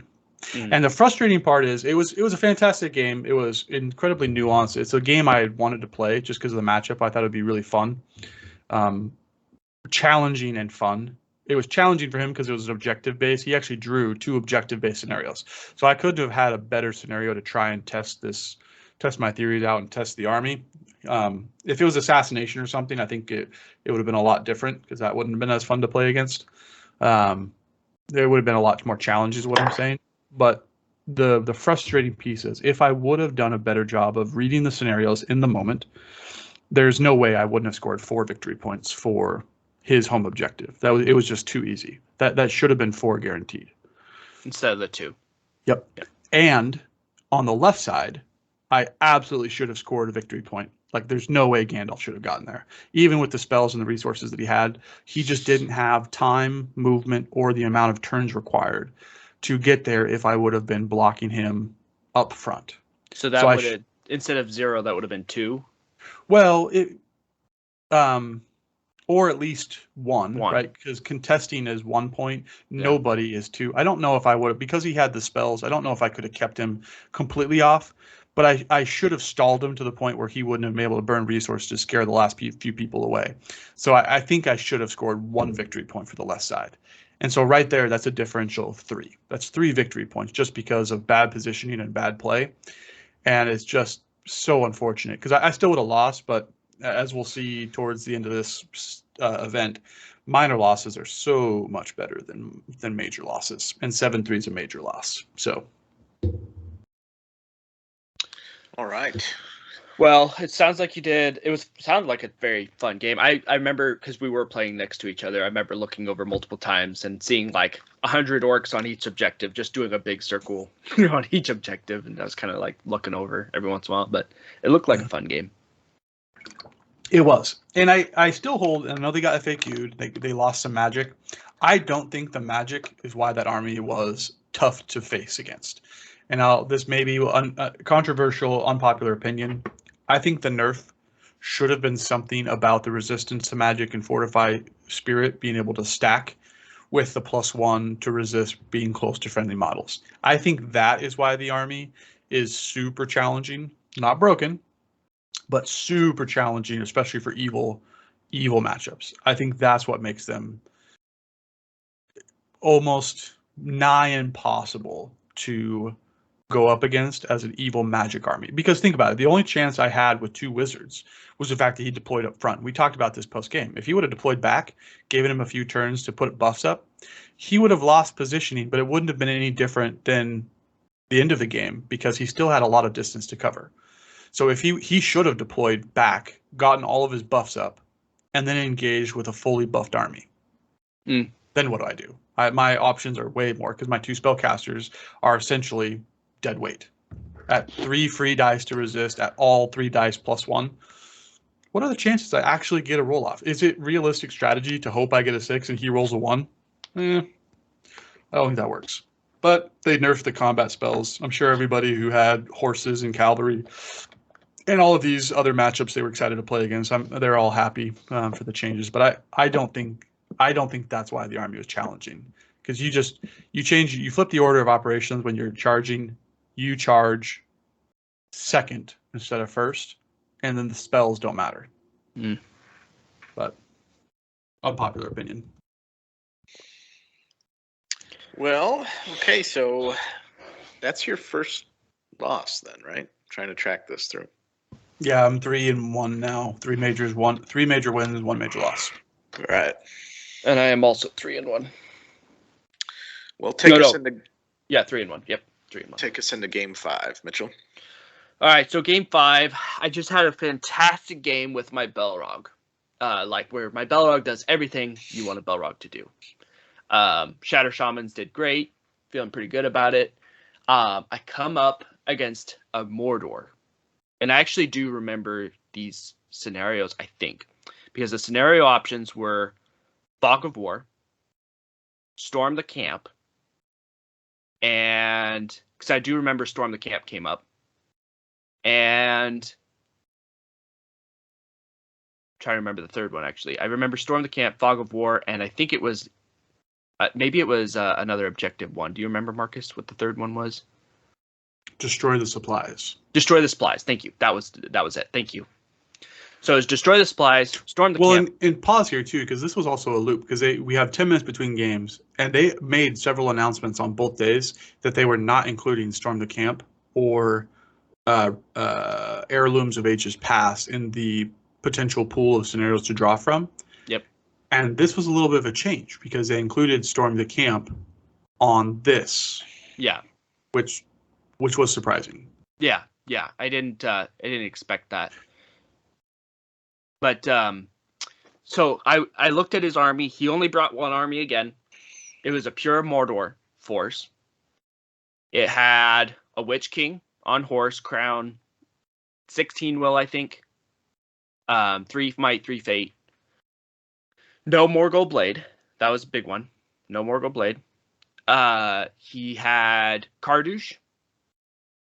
He had Gorbag with a shield. And he had a Great Beast of Gorgoroth. The rest was Morannons and regular orcs. He had 2 banners and 1 drummer as well. Mordor, just a normal orc drummer, not a troll drummer. And so I was looking at this, I was like, I should probably play Rohan. Because all I'm thinking is, I hit this Morannon orc line, I can delete it. But then I second guessed myself because I was worried about a lucky charge with the Great Beast of Gorgoroth, being able to get a charge off and just mowing down all my horses. And then I was worried also about the barrage of spells from Kardouche, his fireball, and the black darts coming from the Witch King. And I started thinking, and I was looking at the scenarios, and I was like, you know what? I don't want to, I can delete it with Rohan, but I'm going to play it safe. I'm going to do the safe option. I'm going to play my Belrog, because what that allowed me to do is no matter what the scenarios were, I don't count as being broken right off the bat. If we play Destroy the Supplies, I will have a banner in my Moria drum, because that is a banner one. So we start vetoing. So I decided to play Moria. And this could be a great debate for after this game, because I've been thinking about this game quite a lot. We decided to play Moria. We start vetoing out the scenarios. I'm the one that vetoed Storm the Camp because I didn't want a Great Beast of Gorgoroth and all that stuff pushing towards my camp when I have 0 movement back. That would not be... I mean, I have a Belrog, but at the same time, I just vetoed Storm the Camp. I didn't want to play it. He vetoed Destroy the Supplies. So we decided to play Fog of War, which was interesting to me. Because I think that was because I had 3 shamans and a captain that could be good targets, and the only offensive power I really have is the Belrog. So we select... We're playing on the Oasis board Marcus just played on. So we know this board based on what Marcus described, the Oasis in the middle, and then buildings on the outside. After we identify terrain piece, I select one of the flower garden beds that he's talking about in the middle, but it's just on his side. So that way I know I can get to it. It's pretty easy to get to. And I was pretty sure he was going to do the same. I was pretty sure he was going to select a terrain piece, the other Oasis flower bed on my side. They were right in the middle. They're easy targets. I couldn't imagine. I mean, unless you're going for completely off the grid, just not being able to guess it. I was pretty sure it was going to be one of those 2 flower beds on my side. So I kind of deploy right up against those, and I'm trying to get bodies on them, kind of fight around them. And this game, I think it was pretty uninspiring from my standpoint. He did a lot of great moves, a lot of great thinking. I did not do anything crazy. Like, I look back on this game a lot, and there's so many things I would do differently, yet not do differently. And it's just a weird game for me, where I didn't have this like trick up my sleeve. I never had a play. I was just doing things. So one of the things I did was I kind of was backing away from his Morannon line a little bit. He obviously pushed up really, really hard. He had the drum. He was moving fast. He kept his Great Beast way off in the corner. Oh, I should talk about targets. I selected Gorbag as my target because I knew he was going to be in combat, right? He's his fighter. He's his only fighter other than the Great Beast. So I selected Gorbag. Okay, that's someone that I know is going to be in combat. I don't know if I can get to Kardouche, and I don't know if I can get to the Great Beast Commander. But I know that he's probably going to select that Great Beast Commander as his person to protect because, I mean, you have to kill a Great Beast to get to him. So I kind of knew that the Balrog was going to have to stay near the Great Beast, not only to ward it off, but also try to kill it or lash the commander off the Howdah. And I was going to try to kill Gorbag. So Great Beast stayed off in the corner. Balrog kind of swung to the right side where the Great Beast's direction was, but still trying to engage with his orc line. His entire army wrapped, hit my goblin line. It was a typical battle line. We're fighting through these oases. I start throwing barrages of spells at the Witch King because what I wanted to do was there was nothing really valuable. I could Tremor, but Tremor's hard to go off, and the Witch King can be quite annoying. So I thought, well, if I can drain all the Witch King's resources, that's a win right there. So I started throwing shatters on his crown, which, of course, he started throwing dice to resist because he did not want his crown to be shattered. And I dropped the Witch King. I think by the time all my spells were over, the Witch King had 4 or 5 will left. That's a trick up your sleeve. Maybe slow playing, but that's absolutely a trick up your sleeve. Yeah, that was me trying to just make the Witch King obsolete. Like, the Witch King's not going to do anything in this game. That was my goal. So the Witch King only had like 4 or 5 will left, and I was happy with that because if he was going to cast, he was going to cast single dice, right? Single dice stuff. And he was definitely not going to be in combat anymore, right? Because he didn't want to lose his will in combat. So my captain, I remember saying, okay, how do I win this game? I don't break, but I try to break him. That's worth 3, I believe, right? Okay. I remember thinking, I keep my guy alive. That's 3. I prevent him from killing his guy. That's 3. Do I kill his guy or not? Maybe.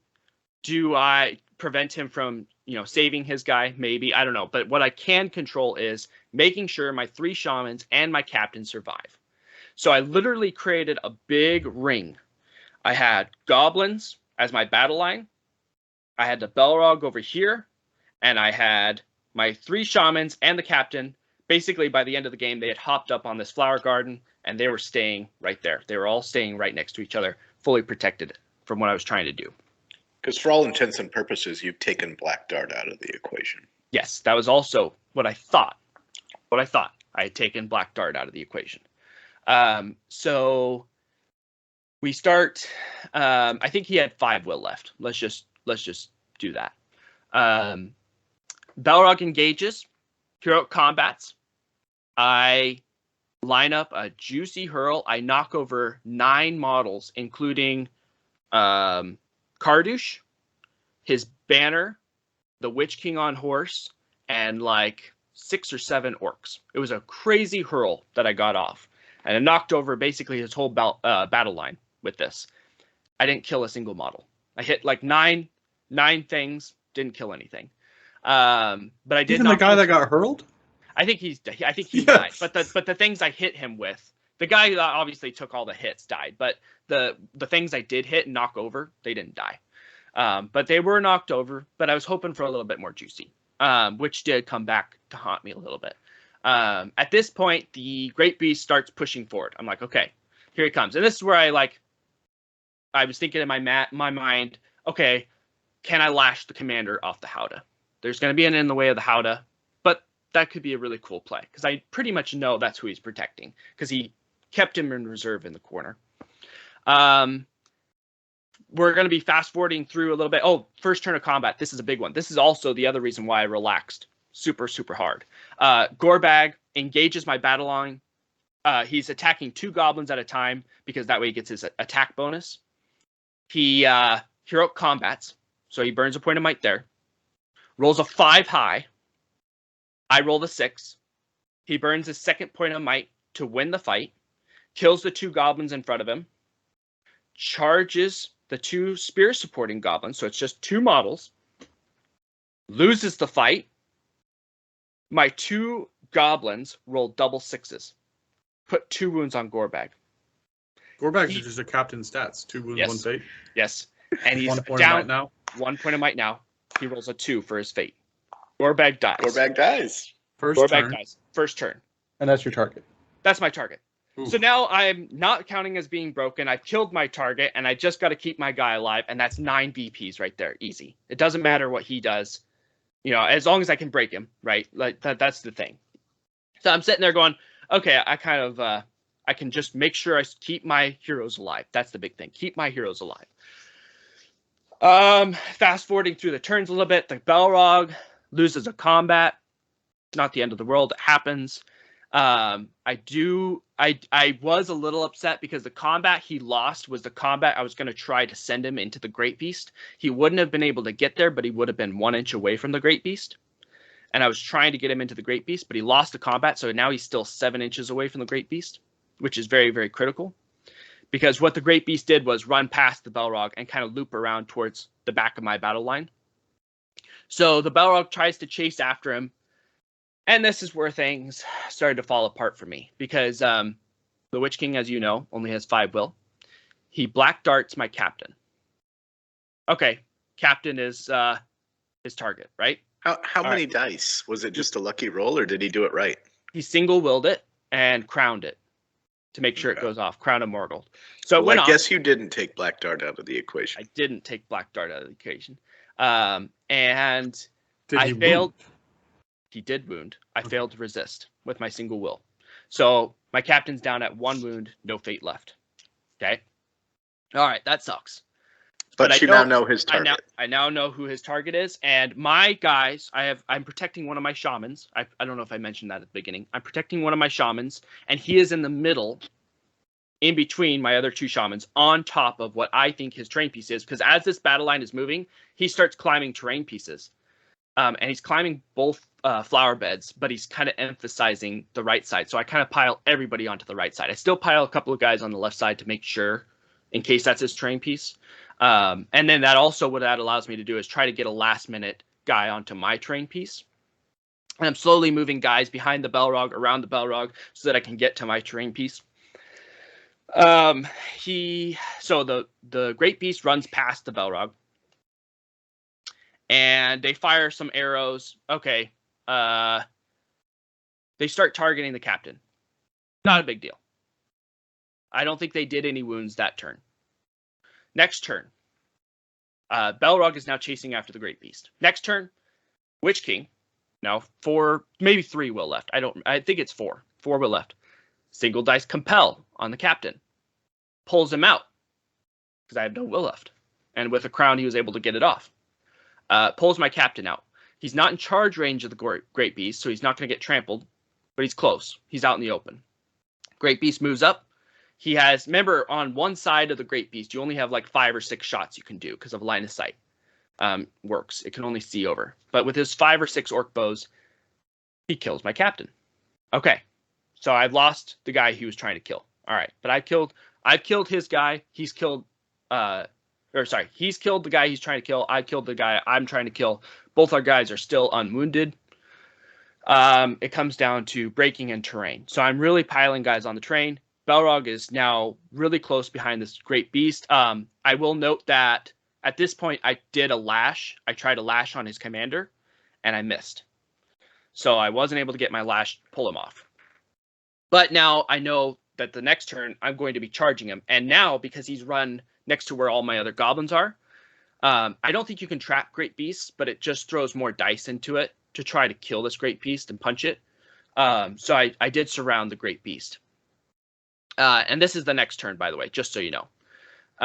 And it looks like the way time is rolling out, this next turn is the last turn. So this is the last turn.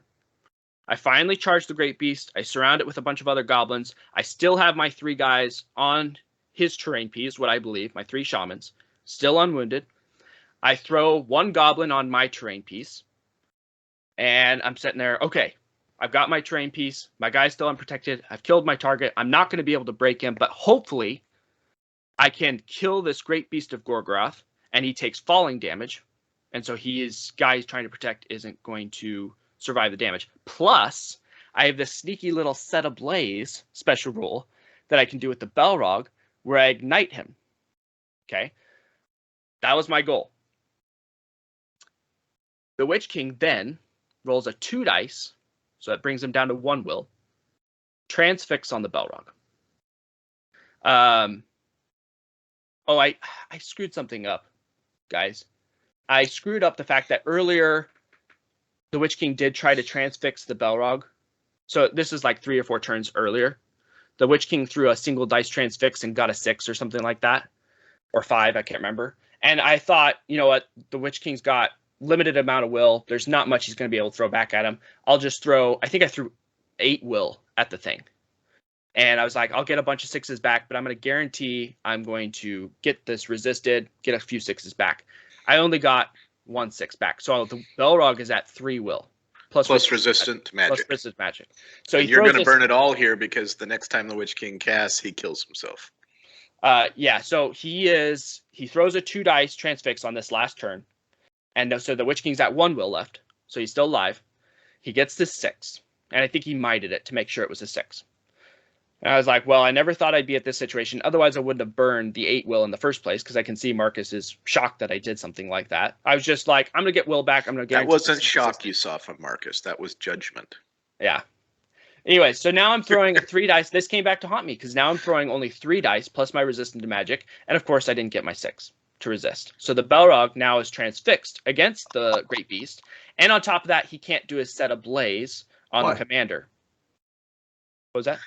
Why? Because it's an active special rule. It does say it. It does say active? Yeah, I looked it up. This is an active special rule on the Anne Flame. Oh, because you can't. Oh, wait. So is the rule that there's nothing that prevents active special rules from going off even if you're in combat? Because what's the logic between you can cast it while you're in combat, but you can't cast it if you're transfixed? The transfix spell says active abilities. Yeah. Cannot use active abilities. So there's nothing that says you can't use active abilities while in combat. That's the kicker. Correct. So, and I think active abilities also go away if for some reason the Balrog was prone. I don't think it can be used then either. No, I think that's the only 2 time active goes away. I can't remember. No, I think you can do it while you're prone. But regardless, I did win the fight because I can still use the Balrog's fight value and his attacks, but of course I can't kill the Great Beast. But shoot phase happens before fight phase does, and his 5 or 6 archers line up their last final attempt at shooting. And of course, my 3 shamans are, in the flower bed right next to him, all visible.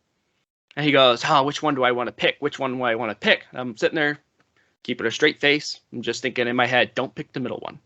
Because that's the one I'm trying to protect. Don't pick the middle one. And he goes, I'm going to shoot the middle one. And I went, what the? I was like, okay, not a big deal. These are orc bows. There's only 5 or 6. And he puts a wound on him. And I'm like, crap. So I was like, it's okay. I still have a fate point. As long as I can pass this fate, we're still unwounded. And I failed my fate.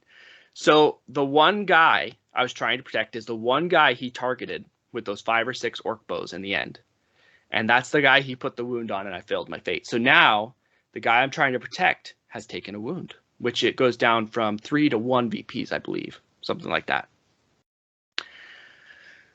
And in the move phase, remember, I'll tell you that I got a model onto my objective. Well, there was one model just in range for him, which I did not realize. He was able to get a model onto my terrain piece. And I thought he was out of range, but he was just on. So it's a 1-to-1. I don't control my terrain piece. Combats happen as normal. So basically what happened was we both killed our targets. The guy I was trying to protect took a wound. The guy he was trying to protect did not. And neither of us controlled our terrain pieces because I actually outnumbered him on his terrain piece because I piled so many guys on it. So it went from a comfortable win, I thought, to a comfortable tie to a 6-4 loss because my guy I was trying to protect took a wound. It dropped down from a 6-6 tie to a 6-4 loss for me. And I saw it there at the end of the game, and it was well played by him. I don't want to take anything away from him, but I'm sitting there going, I did nothing really inspiring. Like the Balrog did nothing that whole game, and that was a major misplay on my part. The fact that the Balrog took a transfix is basically, the combat that mattered should never happen. I was reckless with my will and how to resist.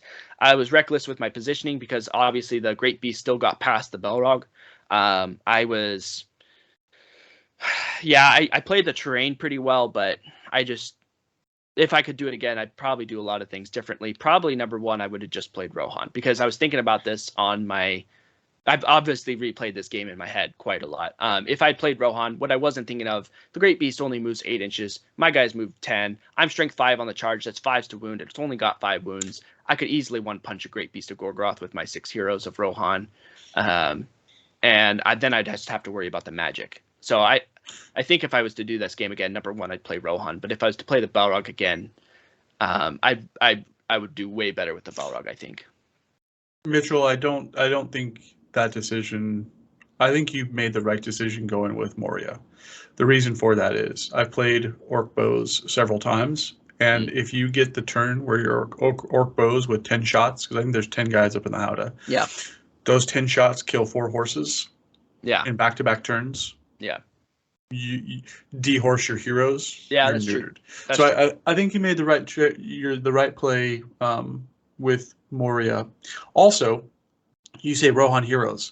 I failed for 2 turns to kill a Great Beast with Elendil and Isildur with heroic strength. Mm-mm.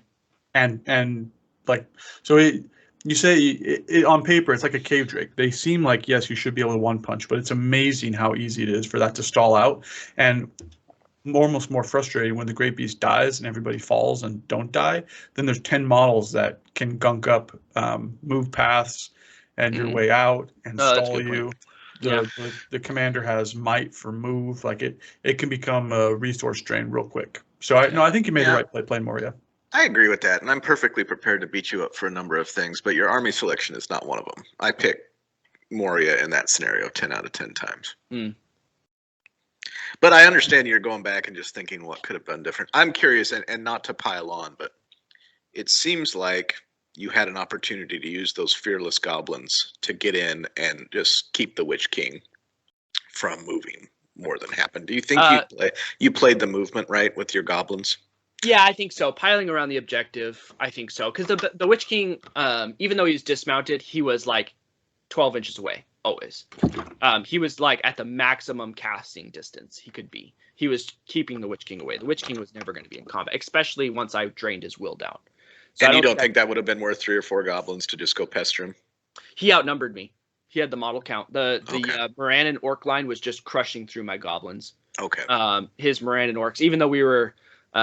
what I could have done is position my Balrog better so that the fight value would have buffed my goblins better in the battle line up to 3, so we would have been tied in fight value. That's something better I could have done. I think what this game is that army a Legendary Legion bonus? Yeah, the +1 fight value. Yeah. Oh, when they're within 6 inches. It worked on half my battle line, but not all my battle line. But the fight value advantage might have worked, but my goblins were losing and they were dying. So that's what it came down to. All right. Well, that's tough, dude. Hindsight's always 20/20. Yeah. But I've made the mistake of getting distracted by Great Beasts or beasts in general.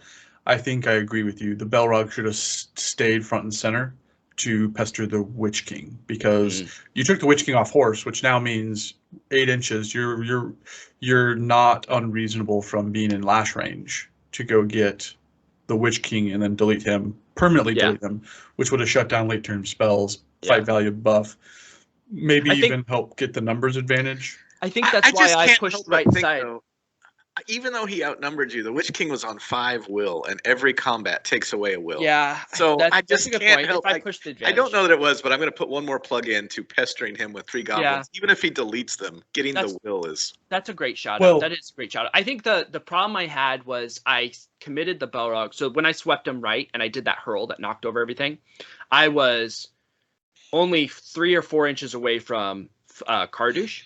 And I was basically going to try to pressure Kardouche and bait him, saying, this is the guy I'm trying to kill, and see if I could get, the Witch King to commit, a Great Beast to commit, like something to protect Kardouche. But he ended up kept running away. So I eventually gave up, and that's when I pulled back and tried to go get the Great Beast. Oh, okay. So I completely agree with Matt now. I forgot he had Kardouche, because I've played Kardouche in Fog of War. People will sacrifice him. So, like, the fact that you didn't kill the Witch King and that he had 4 will, I think is a moot point. I think there is the risk that your target is Kardouche, and by sacrificing, you're potentially giving VPs. But with the amount of heroes he had, and again, are you going to risk him sacrificing? Like, that's a blitz play. Yeah. So the Witch King could have gotten 6 what? It's D6 will back, right? Yeah, he debated that. He goes, I remember the second to last turn or something when I had banded Kardouche. He goes, now normally I'd sacrifice Kardouche right now and give the Witch King his will back, but he might be your target, so I'm not going to. Like, I remember that conversation happening. He said, I'm not going to. But that's a good point. I don't think many people would target Kardouche because they understand he's going to be a backline, and they would assume that no sacrificing would happen because of the fear of VPs. I don't think Kardouche is. I absolutely would with the Balrog, because Kardouche's spells are all 6 inches. Oh, that's fair. And the Balrog has an 8-inch flash. The thing that Mitchell, for me, that killed, because I was looking over, again, we were playing right next to each other. I was looking over.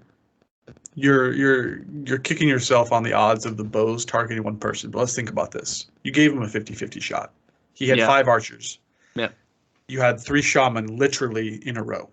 It's obviously not going to be your protected hero is not going to be the one closest to the danger. So now he picks. Is it the one furthest away or the one in the middle? Because furthest away is... But they were all not in danger. They were all 3 up on that flower bed.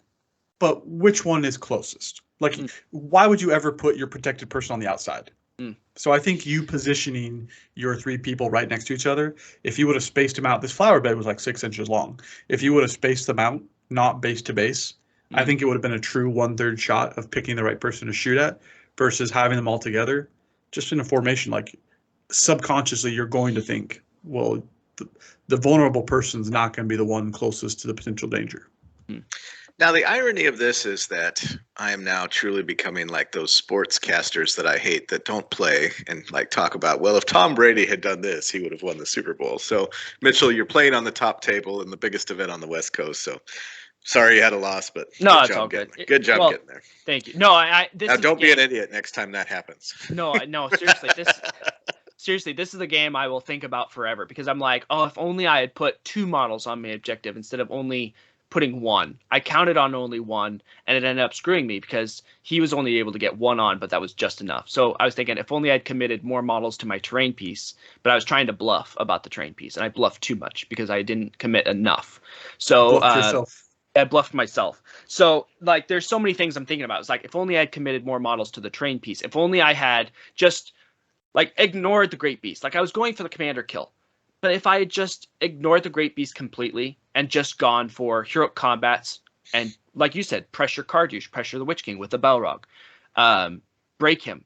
I did not break him. I was counting on breaking with basically my goblin line and a banner, and that was not good enough. Like, I didn't, like, the Balrog did absolutely nothing in that game. And I think that was the big misplay. The fact that the Balrog didn't do anything was the misplay. So I've been thinking about this all the time. Yeah. So. You kind of went into the Middle Earth version of the prevent defense. You were thinking, I can control this versus doing what you do best. Yep.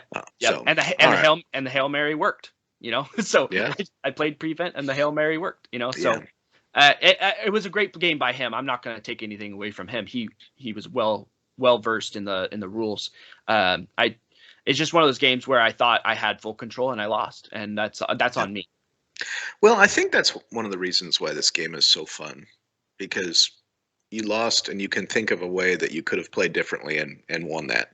Of all the tournament games I've ever played, I think there's only one where I don't think well, there's 2 games that it doesn't matter what I did, I was going to lose because of scenario and matchup. Most of them, it just comes down to if I'd have tweaked a few things, different outcome, which makes it cool. Yeah, it's very fun. So now I'm 3 major wins and 2 minor losses. So You've avoided the major, which I is avoided critical. the major, which is nice. I did avoid the major, but I have another minor loss. Okay. All right, so that takes us to what, Marcus? Your game 5 now? Yep, game 5. We were talking about Mitchell. I definitely had the case of distraction. So Mitchell, all of your thoughts on game 5 happened to me game 4. I could not believe I lost that game. It definitely had me rattled, had me frustrated beyond belief. Like, again, tweak a few things that should have been a draw, if not win, right? I feel like I had the matchup I wanted. I feel like I had the opportunities I wanted, and I blew it. And I was just like, oh, my goodness. So I go into game 5. Before you start game 5, I think you're the only person in the United States that would say Angmar versus Vanquishers was the matchup I'm looking forward to. I didn't say it, but I'm not saying you're wrong. I'm just saying. We all talked about this 100 times offline. I came up with double casters, double flying. I never take double flying monsters. Yeah. It was because I wanted a realistic shot of playing the army I love against Vanquishers with a strategy that I thought was viable. And didn't work, but that's what I thought. Marcus and I in the hotel room just went over strategy after strategy because we assumed there was going to be like 3 or 4 Vanquishers, and there's only one. Yeah. There was only one. But like we went over strategy after strategy. Like my strategy to play the Vanquishers was always going to play the Balrog, right? But Marcus's strategy, we came up with the Blitz, we came up with the Resolve, which he still messed up. But we were going after everything. I think heroic Resolve would have been good. Anyways, all of these things to say. Yeah. I am in my own head. I'm like half, like, to be perfectly honest, I am not in a mental state like I should have been. I should have gone to the bathroom. I should have gotten a drink of water. I should have intentionally reset, and you'll hear why very quickly, because my opponent just took advantage of this real quick. So I'm playing one army. It's Goblin Town. He didn't bring a good army, so it's just Goblin Town. It's Goblin Town. It's Gollum. It's the king. A bunch of captains. He brought a Spider Queen, was his allied person in. And so that's what I was facing. So I got to pick, do I want to play Army of the Dead? Do I want to play Angmar? And so I opted for Angmar again, because again, I'm warmed up and I have more models. And I still have Terrifying. So I thought that was going to be, and Harbinger of Evil. So I thought I can get to break. I can start forcing him to run away, and this should be good. Mitch already went through the scenarios. The way things ended up vetoing, I vetoed Storm the Camp because I didn't want goblins deploying with the scribe in my backline in the camp. So I vetoed that one, and then he vetoed Fog of War, which meant we were playing Destroy the Supplies. So we deploy, that's a 12-inch deployment. It's on a Mordor, like, volcanic board. It's fairly open with a few little mounds of rock, etc., kind of scattered throughout, but essentially it's a wide open board. Turn 1, I deploy. Witch King flies a little bit left. Gullivar deployed right, basically in line with the scribe, and flies straight forward. Gullivar is on an assassination mission for the scribe, and then honestly, I thought I would just have my orcs on my objectives. I've got the Tainted. I've got Instill Fear. I've got the potential to get Terrifying Orcs. And then my 2 flying monster, Gullivar, will blitz. And then my 2 flying monsters, like, how can I not get all three supplies and then come back and kind of finish out this game? I definitely feel like I had the significant matchup advantage and scenario advantage on this one. So turn 1, I move. Witch King goes a little bit left. He had called a heroic march with Gollum. Makes sense. Gollum marches. The Spider Queen is within that march range. Spider Queen then moves 15 inches. Spider Queen deploys Broodlings. Broodlings move 10 inches. Broodlings end up on supplies turn 1 without the ability to counter. So turn 1 move is he's got 2 points. Wow. Did you say who your opponent was? Not in name. He was. This is embarrassing. I can't remember his name. I don't have Facebook pulled up. He was playing. Is Goblin this Alishir's list? No. This is not Alishir. Oh, okay. I think he's one of the other guys from Utah. I think I played 2 guys from Utah. Okay, I'm sorry to interrupt you. We can edit that out. I was just curious because that sounded like Alishir's list for a second. So yeah. So turn 1, scored 2 VPs, and this is where I kicked myself because I was just like, what on earth are you doing? Like this is supposed to be a significant advantage, and now you're playing from behind. This is not what you want. And on top of that, he gets, just like every time I play Goblin Town, and I've only played it like once or twice, the scribe always does really well in terms of bringing goblins on, and he did roll hot. He burnt all his will, just like you're supposed to do, will and might, or I guess he doesn't have might, whatever. He maximizes the amount of people he can bring on. I think in the first 3 turns that the scribe was doing this, the scribe brought on 9 goblins, something like that. Always does. And he deploys it behind me. So now I've got a few guys that are now coming up behind me on the supplies. I've got his goblin horde coming towards me, and it's 2-0. I'm like, what is happening? And so tried to do my mental reset. Strategy was still Gullivar's going for the scribe, so I've got to shut that down. But realistically, in my mind, Gullivar could die because he's got a bat swarm. He brought bats in. The bats definitely came to Gullivar's side, so he was definitely setting up a play. But at some point, you've got to lean into your army bonus. I am Harbinger of Evil. I am terrifying. You're all courage 1. I can't kind of sit around and wait for you to bring on hordes of goblins. So let's fast forward to. I guess we can't fast forward because this is still turn 2. The Spider Queen is now aggressively in the middle of the board, and with swift movement is in sniping range of the Witch King. Spider Queen and the Witch King actually go toe to toe. The Spider Queen initiated the charge. But there's I'm no curious, monstrous... what's her strength? Is 6. she in danger of being able to knock you off your mount? Nope, I was just trying to do the mental math there. I think she's strength 6. The Fell Beast is strength 6. So monstrous charge doesn't work, and she doesn't get charge bonus. So it's just we're straight up. Fell Beast. She gets +1 attack still. She gets the bonus. She just can't knock you down. No, because I'm a cavalry. It doesn't matter. Monstrous charge just says you get +1 attack when you charge. Period. There's no negating it. Then he might have messed that up. I thought there was no, or maybe I'm just misremembering. Regardless, there was no. I don't think she has. Does she have monstrous charge? Yeah, I guess she does. Regardless, there was no. There was no. Actually, Mitchell, I disagree. Or maybe that's Shelob. I want to look at this rule. I have cavalry right here. It's not under cavalry. It's under monstrous charge. It's different. So if a model with this special rule charges into combat, it will gain the knock to the ground and extra attack bonuses as if it were cavalry, with a couple of exceptions. So cavalry do not get. But read the rest. The model will knock to the ground any model that it charges, including cavalry or monster models with a lower strength value. So this is where it's important. Yep. Just like cavalry, you don't get an extra dice because you're attacking a cavalry model. However, where monstrous charge is in effect. Look at the top right of that special rule, Marcus. Subsequently charged by cavalry.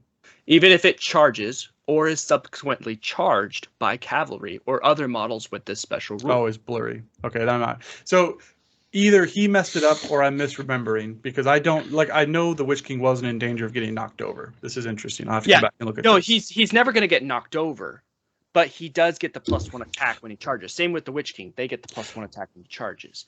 Well, this is important because it went to a strike off. I was dropping for my spells. I went back to focus on the Spider Queen, dropping her courage. So now, like, we're into turn 2. She's out of will. She's got a reduced courage because of a channeling with the tainted.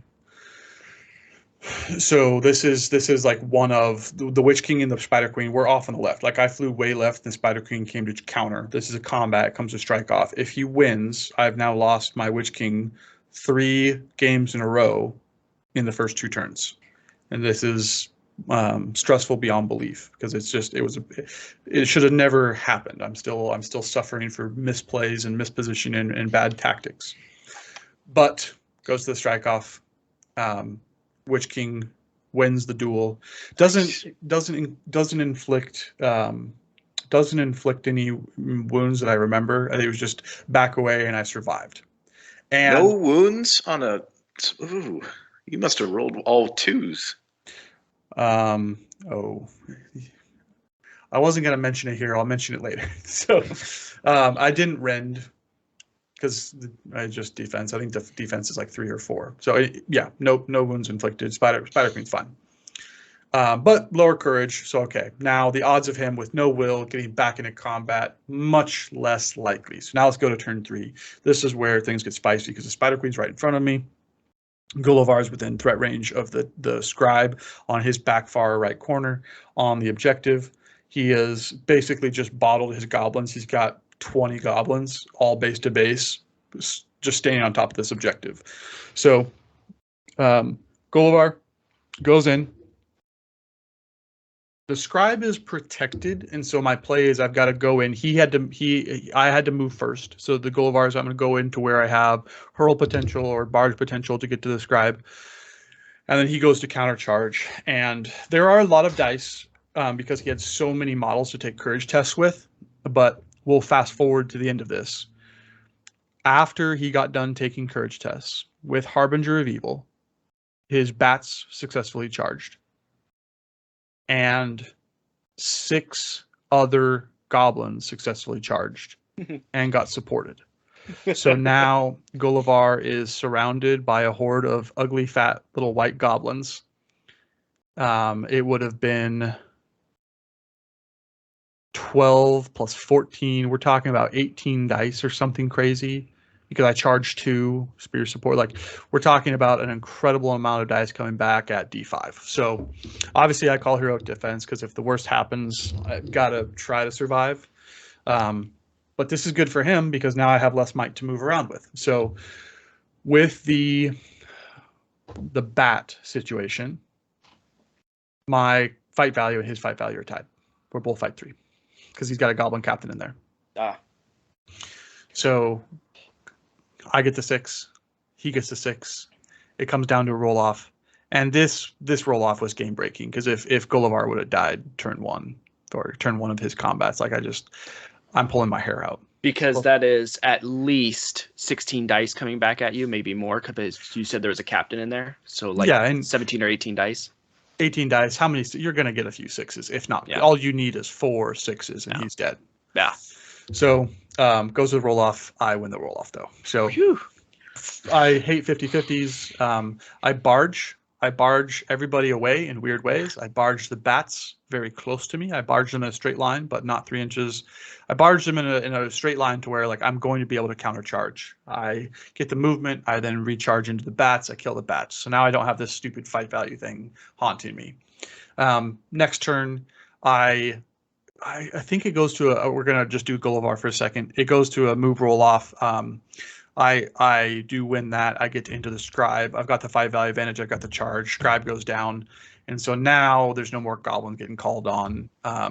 But he still has an incredible amount of goblins here, and I want to fly away. So I still have like a point of might, but I don't want to go back into moves. And he just rolled all these successful courage. Courage 1. So I want to get out of there. So let's rewind now back to the normal battle line. He's advanced forward. The Goblin King and Grenna, I think, is the other named captain, and Gollum are all approaching my center objective, which has the Tainted and Orcs. I've now redeployed to try to maximize terrifying Orcs. I just realized that his ring is basically neutralized against your army because you have 2 wraiths. Yep. I just now realized that. That's pretty cool. Well, neutralized against the rakes, not the Orcs. But right. Yeah. Because they get better against the ring. Yep. Cool. So the big thing here is because he charged the Witch King so far on the left side with his Spider Queen. Wait, pause. Explain get better. They're just not neutralized by it. They don't have to take a terror test to charge him because they see him. They don't get the -1. They don't lose will for being in combat with them. And I can target him with magical powers. And they can target them with magical powers, which normally when you have the ring on, you can't be targeted by magical powers. Ah, okay. Sweet. Yeah. But he was far away where it wasn't going to be an issue, and I didn't have any fight value people even close at this point because the Witch King is on the left, Spider Queen. We're like 6 inches from the board edge on the left. Mm-hmm. So that's where the Spider Queen is. Witch King gets to move away, and on his way out, he transfixes the Spider Queen. So you're over here. So now the Spider Queen's off on the left. Flies back to establish a left-hand terrifying bubble of orcs, so I can reposition on my left objective. There are some spiders that have charged up, and I'm going to blend a couple turns of combat here because on the bottom, like remember he deployed, let's say 9 goblins. My orcs ran down, massive traps. We're going to kill these really quick and come back and resupport. He's not threatening my right objective at all. I've got a few honesty orcs to block some alleyways and control zones just in case something happened. But I'm rallying everybody back to my central objective, which is only 1 of 2 left, because that's where he's pressing with the Goblin King. That's where the Tainted is. Gullivar flies on the top. He flies from the right objective towards the center to start trying to set up hurls, something to get these numbers away. But it's at this turn I realize Gullivar is not going to be able to kill enough. I don't have enough might left. He's down to 1 might because of all the stuff I had to blow to survive. And he's got the numbers where I cannot hurl, barge, or do anything. I had a hurl that Mitchell also killed, I think, 1 goblin that wasn't getting impact. So I realized I need to flip-flop. I need to instill fear to clear people off the objectives. Otherwise, I'm never going to score a point with Gullivar. And this is pre-FAQ, so you can still fly over a mob, cast Instill Fear, and land. Yep. Okay. So, this is where that mental thought kicked in. I was like, I've got to flip flop heroes. So the Witch King flies out. He's on the left side. He flies out to charge 2 spiders. They're terrifying. My orcs don't want to charge them, so I'll kill the spiders with my flying monster, and then I will combat into the top objective, scare everybody off, and then I can go to the other one. And at this point I was like, okay, I can comfortably get 2 of his back objectives and then come back towards breaking. I'm back in major victory land. And Gullivar starts flying south to combat the Goblin King. The Witch King goes into his combat, fails his heroic combat. The spiders turn around and do 2 wounds. Witch King has 2 fate. I pass both fate, spending resources. So now the Witch King is 1 wound, no fate, and I think I have 1 point of might left at this point. So I'm stuck out. I am out in front of my line, not to where I could get countercharged by any of the Goblin King or heroes, because there's probably 8 inches away at this point, but I could definitely get countercharged by the spiders plus trapped. So again, Witch King, the next turn Witch King charges in. I do win the combat. I kill the little munchkins. I think I charged only 1 spider that turn because I was just feeling a little bit more gun shy. And so then the Witch King flies forward into the middle objective, and this is where I was like, okay, I will have to do a combat, but then the next turn I can instill fear, scare everybody away before I move, and then fly like 3 inches to the objective, get the objective at the end of the turn, and I'm 12 inches away because of fly to the objective on the left, and rinse and repeat. So Witch King flies in to the central objective, gets into combat with these 2 goblins, and he came to spear support or cheering horde with 2. So there's 4 goblins versus charging Witch King. Witch King loses the fight. Witch King takes a wound and dies. And at this point, he had probably 12 or like 11 will left. He was very fresh in terms of magical spell casting. So I've just lost my flying monster, and Gullivar had flip flopped. So Gullivar has already committed back to the Goblin King warband. And because the board was so spread out in movement, we're starting to get close on time, and now I know there's no way I'm getting any of his objectives. Like in just turn of events, I've completely lost all offensive firepower. So my only shot here is, correct me if I'm wrong, the scoring is 1 or 2 victory points for wounding, killing the enemy leader, 1 or 2 points for breaking and not being broken, and then the objectives 3, 6, 9. No, 2, 4, 6. And a banner. Banner's the last. And 2. a banner. And neither of us had banners. So there's only 10 victory points on the table maximum. Yep. So I double down. I invest everything on trying to get the break, because now I need the break. Terror, I will say the Terror was clutch in terms of the battle line. He was failing lots of tests. The Tainted had been whittling down the Goblin King's courage. The Goblin King is now courage 1. The Spider Queen, because she had been left on the left side, has just been transfixed or failed courage tests. Because she used all her will the very first time deploying. Yep. And she used a will to release a broodling, so she had even less. I think she's got 3 will to start, so she went down to 2 to start resisting spells. I burned through that. She's out. She's now dropped to courage 1 or courage 2, but with Harbinger of Evil, courage 1. So she's been a total non-factor on the left side. The Witch King just got deleted by 4 goblins. So it comes down to the race to trying to break. He actually starts putting some kills on me, so it's like, man, am I gonna break and also be broken? It became a little scary, but we'll fast forward to the last 2 turns, because he had some ridiculous play with his spiders. With one of his spiders, we'll combine the last 2 turns for effect. It's 2-0. I am within reasonable shot of breaking him. Handful of models. As long as Gullivar does what Gullivar is supposed to do, I will break him. The Goblin King, on the other hand, though, is something entirely different. The Goblin King, Gullivar, so the second to the last turn, Gullivar charges the Goblin King. Wins the fight. Knocks him over. With the other support that he had, I think I inflict, I'm going to mess up the numbers, but it doesn't matter, 13 wounds. And Blubbery Fat blocks all but 2. So he fates 1, he's taken a wound. So I've wounded the leader, but I haven't killed him. And he just negated, let's just say, double-digit wounds. And I'm starting to realize how critical Blubbery Mass is. The Tainted does not have enough will to realistically do a Black Dart. He has no might, so I can't do a channel Black Dart, because the spell also, I think, negates or just ignores the Blubbery Mass special rule. So I don't have the resources left to do that, because I was draining courage and I was trying to keep my terrifying bubble, and I don't want my terrifying bubble to go away and people around the objective to not be terrifying. So it is going to come down to, there's one last turn.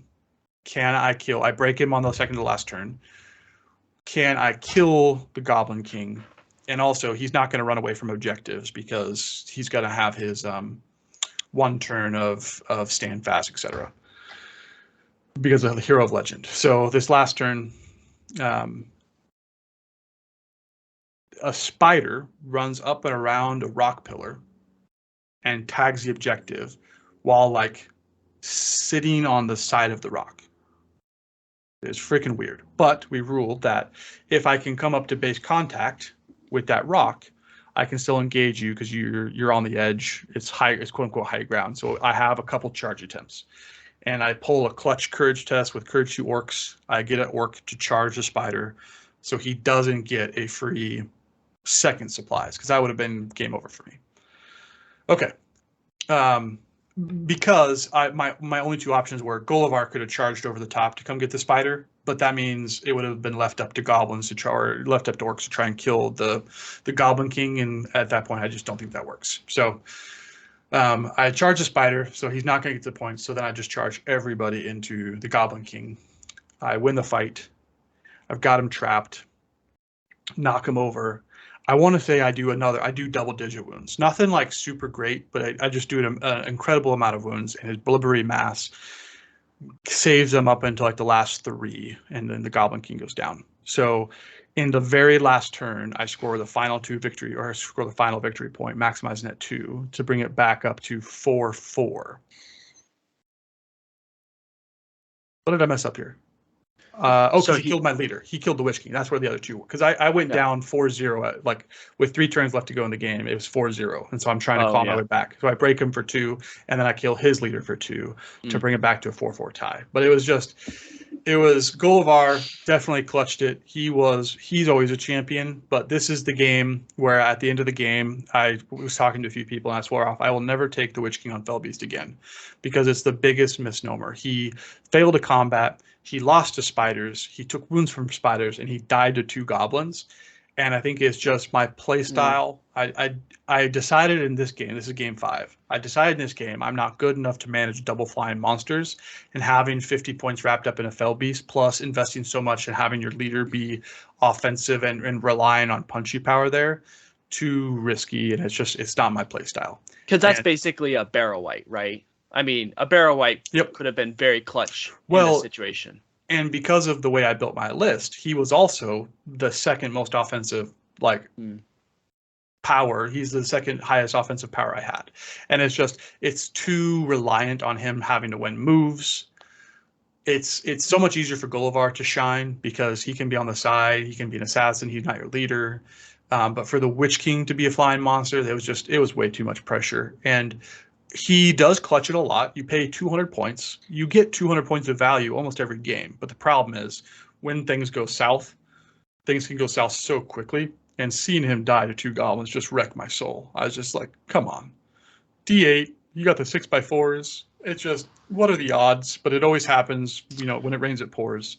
Almost like when Vault Wardens die. You're like, come on. How? This is like 6s x5s.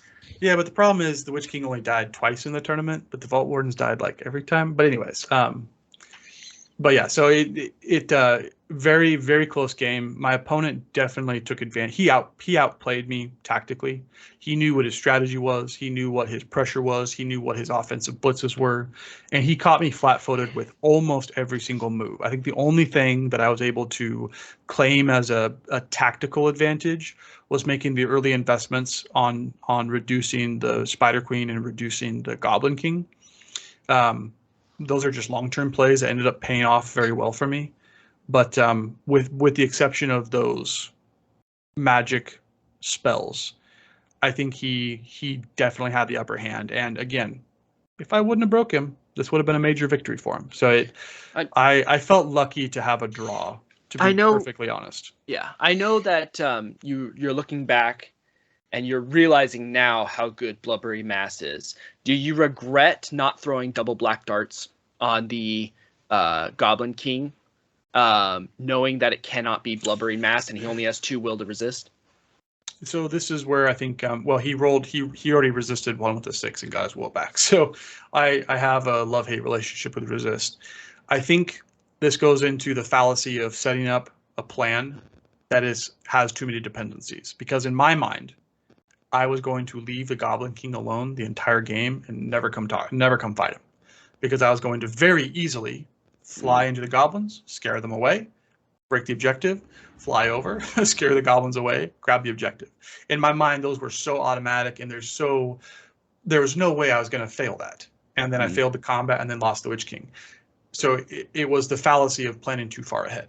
Had I been more conservative, I think the play would have been pester him with, because once I neutered the Witch King or the Spider Queen, pester him with low will, keep the Witch King there for more terrifying bubble, anti-Spider Queen in case she came in, right? I could transfix her because she's got no will, strike up, kill her. Like I had some plays there. I think it would have been slowly cast, throw a black dart at the Goblin King, go back to fight. So I think that was the smarter play on average, but in my mind I'd already built up, I am going to fly over here, I'm going to instill fear, I'm going to get this objective, and then do the same thing over here.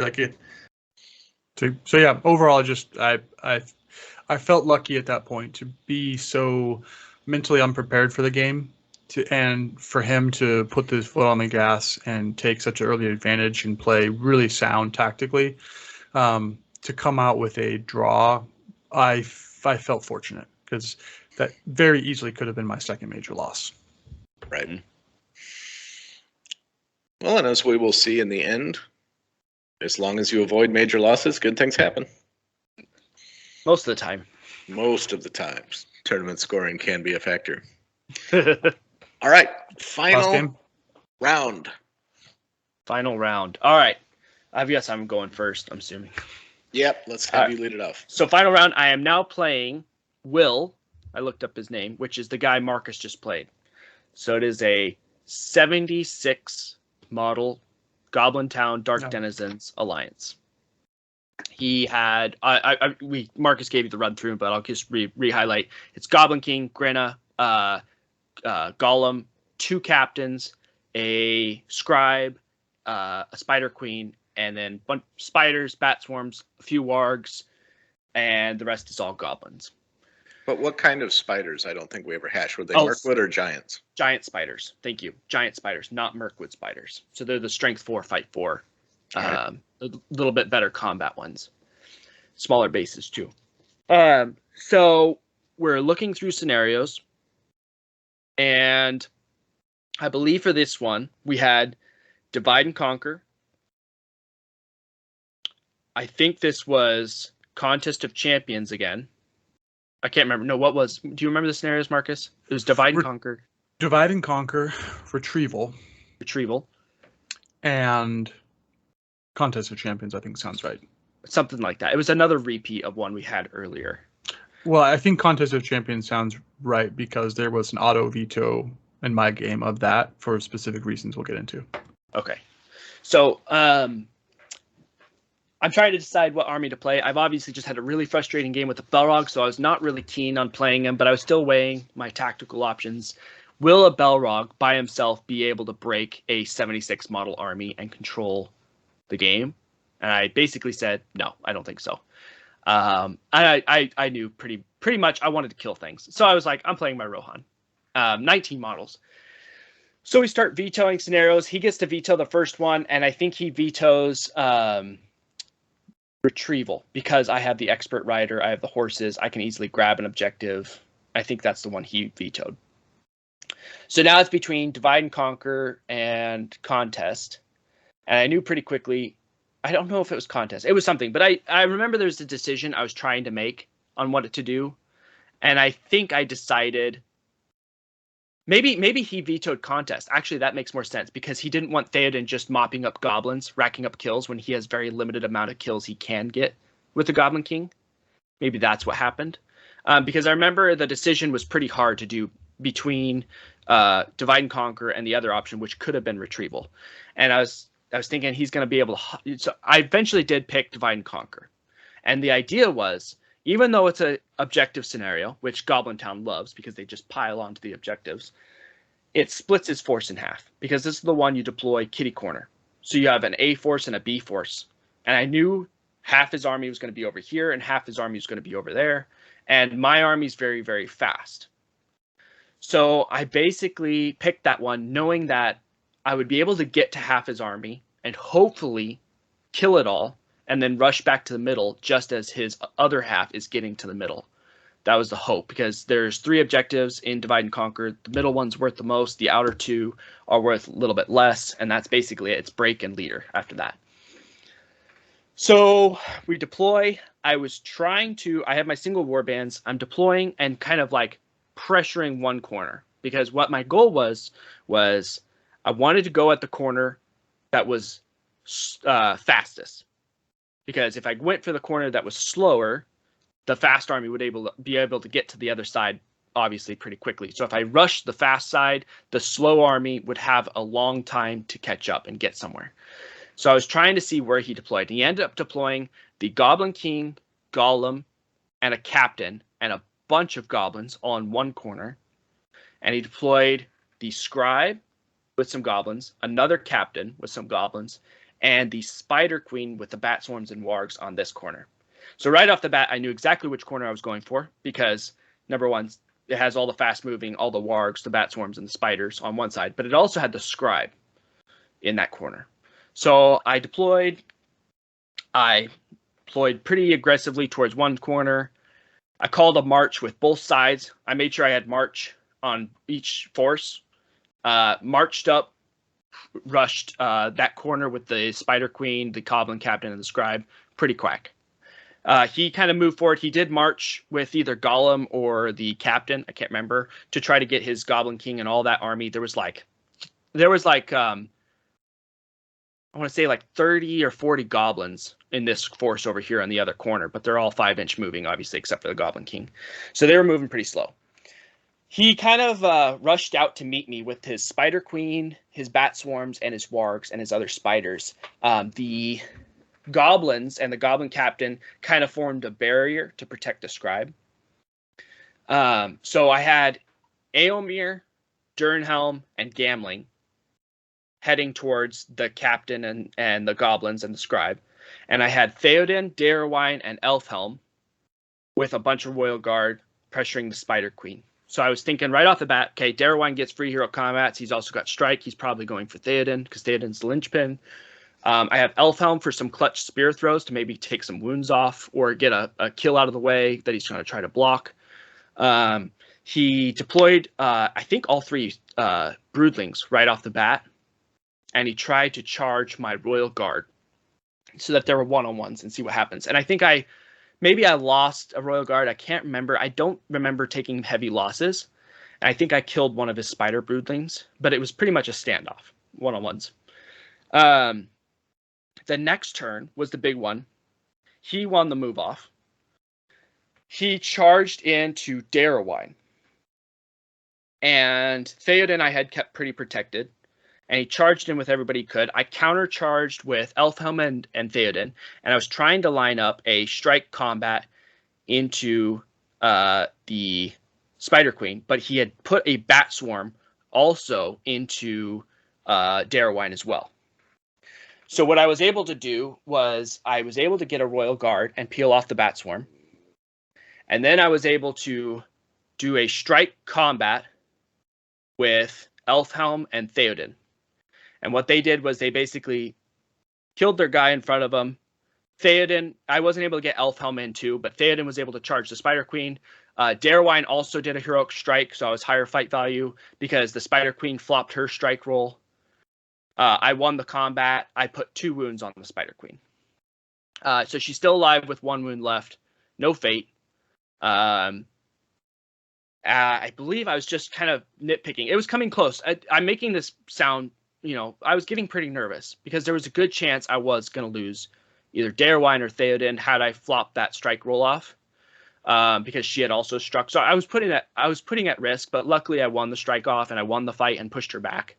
I also had a serious might advantage. I knew that going forward, so I knew I was going to burn everything I could to ensure killing them as fast as possible so I could get back to the middle. Next turn, I charged Theoden, or I countercharged. I was able to get the charges off, so I was able to isolate the Spider Queen. I should note that last turn, the strike I did, the combat, and the other strike I did was part of death, but it didn't include Eomer and Durnhelm and Gamling because they were too far away, but it was free might. So the next turn I did get the move. I charged into the Spider Queen. I isolated as much as I could. I charged Eomer, Durnhelm, and Gamling into 2 goblins each because he had formed a perfect 8. It was a 2, 4, 6 times, so a 12 model battle line. I charged them straight in, each hitting 2. They all 3 heroic combated. I did have to burn a fair amount of might, but I deleted all 12 goblins out of his battle line. And I was able to kill the Spider Queen. I killed the other Bat Swarm. I mopped up the Wargs. And I think the only thing that was left was a Spider and a Broodling. I then also I'm being aware of the threat range for the Goblin King to throw Goblin because I don't want to get knocked over. He's still out of range, but he's getting closer to the middle. Next turn, he's getting close to breaking, by the way, because I've deleted so far all of his Dark Denizens. He had called in a bunch of goblins with the Scribe right next to Theoden and his warband, but because I deleted the Spider Queen so fast, I was able to charge them and kill them, and that does count towards the break. So he's getting close to being broken. Next turn, I'm able to charge the Scribe and the final Bat Swarm. I heroic combat off the Scribe with Mary so that I can regain a point of might with Gamling's Banner. I'm able to mop up the rest of the guys, and I actually purposely leave two guys one-on-one because I've killed 30 models at this point, I believe, or something like that. I was 2 away from breaking by the end of this turn. And I remember this. So the end of the turn happens. He's 2 away from breaking.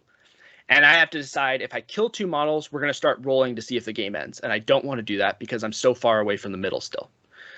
So what I end up doing is I actually was able to charge both those models with one guy. And then everybody else reformed a line to get inside charge range because now he's in the middle with the Goblin King, the Goblin Captain, Golem, and like 40 goblins or something like that. He's in the middle. And so I reform a line. I lose the combat over there. I don't break him. Okay, so that means I still have another charge, which is what I was trying to optimize. And then we don't roll until the next turn. Next turn happens. I can't remember the sequence of this. I think I won priority because I charged full in. And I was like, this is the turn I'm going to break him. So I charge in. He has the Goblin King actually exposed. So I actually do charge in with Darewine and I think maybe Theoden, because Theoden was the one in range, I think. And I think Elfhelm charged some goblins. I think I charged in... No, because Elfhelm must have charged the Goblin King because I threw a spear into him. So it was with Darewine and Elfhelm, and then Theoden charged some goblins. I charged Gambling in to kill goblins. I charged Eomer in to kill goblins. I charged Durnhelm in. And basically what I was trying to do was this. We were playing on that Oasis board again. He had put the Goblin King in between those 2 planter boxes. So I was fighting against there. But I looped everybody else around. And basically what I was trying to do was bust through the middle with Gambling. Bust through the outside with Eomer and Durnhelm. And try to break him, get a bunch of goblins to run away, jump on the objectives. I think I combated again. I think I killed another 10 to 15 goblins. Very successful. I was able to prevent Golem from being able to countercharge into the Goblin King's combat because I put bodies behind him, so he couldn't fit a base in there. So Golem just went into a Royal Guard. I think he lost the fight there. I was able to get all my hero combats off. I got a successful win against the Goblin King. I think I put 5 or 6 wounds on the Goblin King, and he blubbery massed all but 2. And so he was able to fate 1, but he did take a wound. So the Goblin King's at 2 wounds and no fate. So I wounded the leader. Okay, that's good. So that ended that turn. So the next turn could be the last turn because we're going to start rolling at the end of this next turn. But I'm almost on top of the objectives, not quite. So I really don't want it to end this turn because I would still take a loss because he's still on all the objectives with more models. But if it goes on another turn, I'm looking pretty good. Did you break him before this turn started? So is he taking courage tests at the start of this turn? He's taking courage tests at the start of this turn. At the end of this turn, we start rolling. So I'm feeling pretty good. I obviously have great might situations, but I'm actually running pretty low because not everybody can swarm around Gambling to regen might back. So I think Durnhelm is still at 2 might. Eomer's on his last point of might. And I think pretty much everybody's on 1 point of might at this point. So I was able to call the heroic move with Gambling. I think I won the move off against the Goblin King. Charged back in. And this time I was emphasizing, I've gotten the wound on the Goblin King. I don't want to waste all my time going against that blubbery mass. I was going for kills.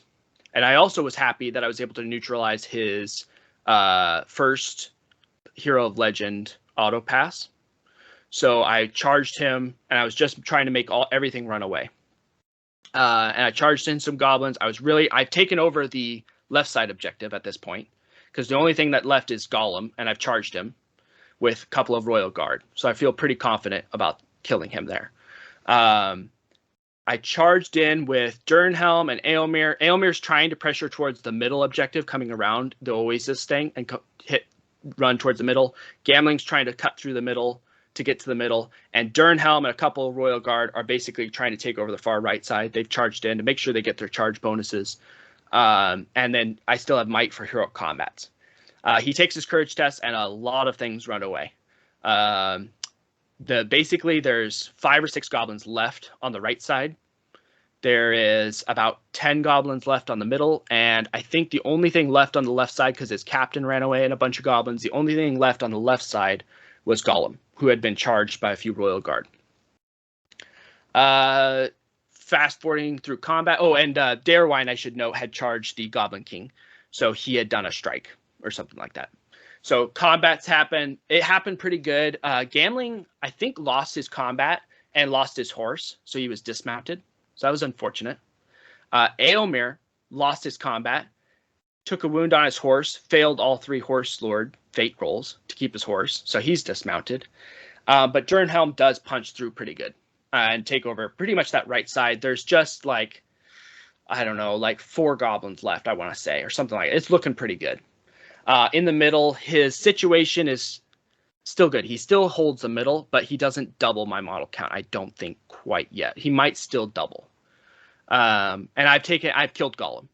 So I have the left side. I almost have the right side completely. I would say he has maybe double in the middle. So this is the first turn for rolling to see if the game ends. I roll it. It doesn't end. So sweet. We're looking good. Gambling regens his might back up.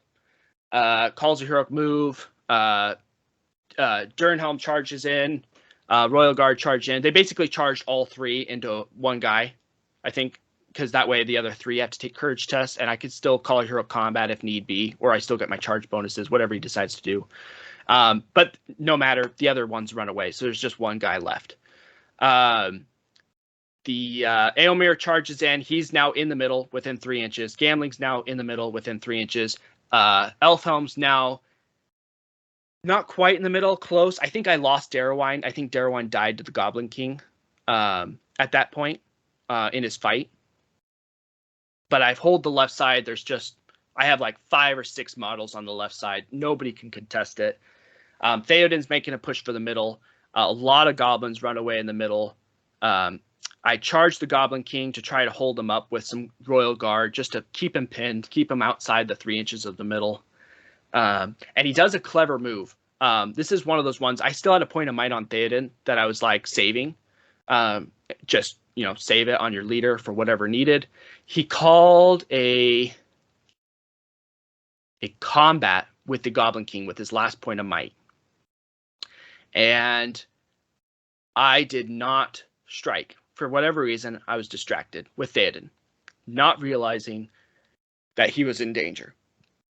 Basically, the Goblin King killed the Royal Guard or 2 that was in front of him, charged Theoden, who is now trapped, killed Theoden. So that was a stupid mistake. I could have easily avoided by just striking. And I even had the charge bonuses and everything. And it was just one of those blunders like, well, that was stupid. But everything was pretty much going my way. I had goblins running around. I think I outnumbered him in the middle. Obviously, Durinhelm, who combated, killed that lone goblin and ran to the middle, and I left the 2 Royal Guard out there on the objective. I had like 5 or 6 guys on the left objective, and now I think I outnumber him in the middle. We roll to see if the game ends. The second time, it doesn't end. Sweet. Called a heroic move. Charge the remaining goblins. Charge the Goblin King. All the remaining goblins died. The Goblin King survived the combat. Rolled to see if the game end. Game doesn't end. So he won priority, and I opted not to call a heroic move this time because I wanted to see the Goblin King. He's only Courage 3, and that's his only model left on the board. I wanted to see if he passed his Courage test. He did pass his Courage test. Charged in. I countercharged. I think I struck up because, again, Gambling is just regenning Aelmir's might, who's now just striking up every single time. Won the fight. I don't think I put a significant amount of wounds on him, and I think he blubbery masked them all. Basically, the Goblin King survived with 2 wounds, and then that was when time was called. Okay. So I took my 19 model Riders of Theoden Legendary Legion, and I deleted 80 plus because he called in a fairly good amount of goblins with the Goblin Scribe before the Goblin Scribe died. And the only model left on the end of the game was the Goblin King. That's impressive. That's a lot of kills per model. Yeah, that was a lot of models. That was like a good one to end with. Like that was game 6. I felt pretty good about that. When you're just like, okay, there's 4 goblins, there's 4 goblins, there's 4 goblins, there's 4 goblins.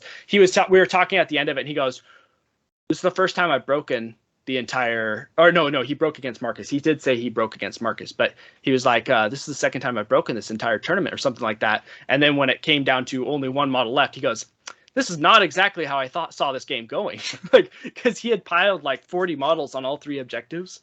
So it was a little different. I think it does surprise people the amount of hero combating potential with 6 models, all killing 4. I mean, that's 24 models you can delete with 1 hero combat with each model. And it does catch a lot of people off guard, especially with D3 goblins, and I'm strength 5 on the charge with most guys. Yeah. Wounded on 3s catches up with you quick. Yep, it does. So I was feeling pretty good about that. The final score was 11-2 because I wounded the Goblin King. I did not kill him in the end, but he did kill Theoden stupidly because I didn't call strike. It was blundered by me. So he did score 2 for killing Theoden. But I completely controlled the middle. I doubled him in the middle. I completely, there was nobody else on the outer objectives. And yeah, that was it, 11-2. Well, props to you, because I can tell you I would not have gone with a 19 model army against 80 goblins. I can guarantee I would have taken your Balrog. So that's good generalship. I think that was just from my playtest, because we have a player locally who has a Moria army, and I broke him in 1 turn with death. And so just seeing that kill potential of what I can do against goblins with a 19 model army, I think that's why I decided to do it, because I knew I could delete the Spider Queen and the Scribe pretty fast if I played my cards right, and then get back to the middle. If I break him as I get to the middle, which is what I was able to do, which is why I was happy. I only charged, if you remember, those 2 guys. He was 2 away from breaking, and I had 2 guys still on the outside, and I only charged him with 1 guy, because I knew then I wouldn't break him for sure. I was delaying a little bit so I could reposition and then break him when I'm fighting for the middle, not rolling, just to see what happens. I think that was a good decision. And then obviously goblins, once you break, they just run, which helped a lot. So I think he had a bunch of goblins running away, a bunch of goblins dying to charges, having heroic moves every single turn, just making sure I get my charges off. He just couldn't keep up with the might, and that helped a lot. Obviously, Rohan loves charging, so. Well, nicely done. Very nicely done. Thank you. So you finished 4 wins, all majors. Yes. 2 losses, 1 major, 1 minor. So you're 4-2. No, 2 minor losses. 2 minor losses. 2 minor losses. So that's big. And I'll just tell you now, my VP differential was 32. I was plus 32. I thought it was 33. You had a crazy VP differential. I think it was 32. It was plus 32 on my VP differential. I think I was scored a total of, I think I calculated like 45 total VPs or something like that. But I know my VP differential was plus 32. I had 26 tournament points because I had the 4 wins equals 24. The 2 minor losses is 1 each. So that's 26. And going into the final round, we know there's nobody undefeated. So you going into game 6, nobody's undefeated. And everybody, except for 1 person, everybody's taken a loss. Yes. So that going in, so you had a great game 6. Yeah, I was happy with it. So, all right. So for my game 6, I was actually playing against Pat from Portland. So it was a good game. We were both extremely tired, and I think mentally drained. Just this is the 12th game or the 9th game in a weekend. But he brought his Harad, and every round when we were talking post game, he was talking about how his shooting did. And Wait, Pat brought Harad? But that's so unusual. Just Wait a kidding. minute. Sorry, Pat. we had that's good. We had a few jokes about it, because he had a couple games where the shooting really underperformed. I think he had 1 game where the shooting kind of did okay. But the thing in the back of my head was there has yet to be a game where his shooting popped off. And he definitely invested in his shooting. And the one time I've lost in a tournament with Army of the Dead models was against a Harad shooting list. Mm-hmm. So I was like, Pat, this is not going to be, I will not accept this as the one game your shooting's about to pop off. So I opted to try and play Angmar, and we rolled off to see who could select. I won the roll off, so I'm playing Angmar for the sixth game in a row. So Army of the Dead, did not come at all out. They look great in your case, but they never came out. Yeah, they actually never even left the case. It was funny. So there has still not been anybody that actually played Pure Army of the Dead since the Legendary Legion came out. I just want to put that out there. That's fair. That's fair. Yeah, I definitely shied away from the two matchups. Maybe they would have done well, but regardless. So I'm playing Angmar. He had brought the Return of the King Legendary Legion. And I'll say props to him because I think it's epic. He brought the Herald version of the Return of the King Legendary Legion. He did not bring Legolas, which, in hindsight, maybe Legolas would have added value because I had 2 ring rates. But I mean, we've talked about this. I played 2 test games against Legolas with these 2 wraiths, and I said, literally, do your worst. I'm not even going to try and protect them from shooting. And Legolas didn't deal a single wound the entire game, spending all 3 might and dying. So it's like it's maybe easy to it works shut him out, down, especially with a flying caster. I mean, that's a 24-inch threat range of shutting Legolas down. Like, maybe it works, maybe it doesn't. Regardless, he brought the Herald for the tournament. So it was Aragorn, King of the Dead, and a Herald with 2 or 3 cavalry, a large number of Army of the Dead versus my Angmar list. So we go through on the scenarios. Mitchell already walked us through them. I ended up vetoing out, and we ended up vetoing out to get to Retrieval. So Retrieval was the scenario that we picked. And when he looked at the army list, he basically just kind of laughed and said, well, I'm not moving anywhere. I'm just going to castle, because if I move anywhere, you're just going to fly over me and grab the objective, and it's game over. So he castled up on his objective with Aragorn towards the middle, the King of the Dead in the middle as well, but able to go front or back depending on where I engage. And so I deploy right up on that diagonal line and start moving forward. Right away, I do double channeling. I drain courage on Aragorn. Get through his will. I think it takes 2 turns to get through Aragorn's will, and now Aragorn's down to courage 2. I actually think I take him down to courage 1. So he's courage 1 regardless of Harbinger, and out of will.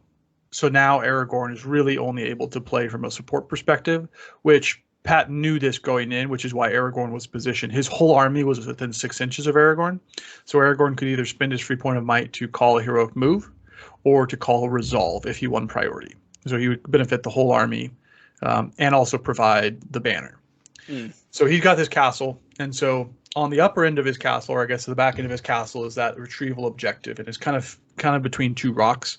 And so Gullivar jumps across the army to threaten to get to the back objective, and the king goes to match him.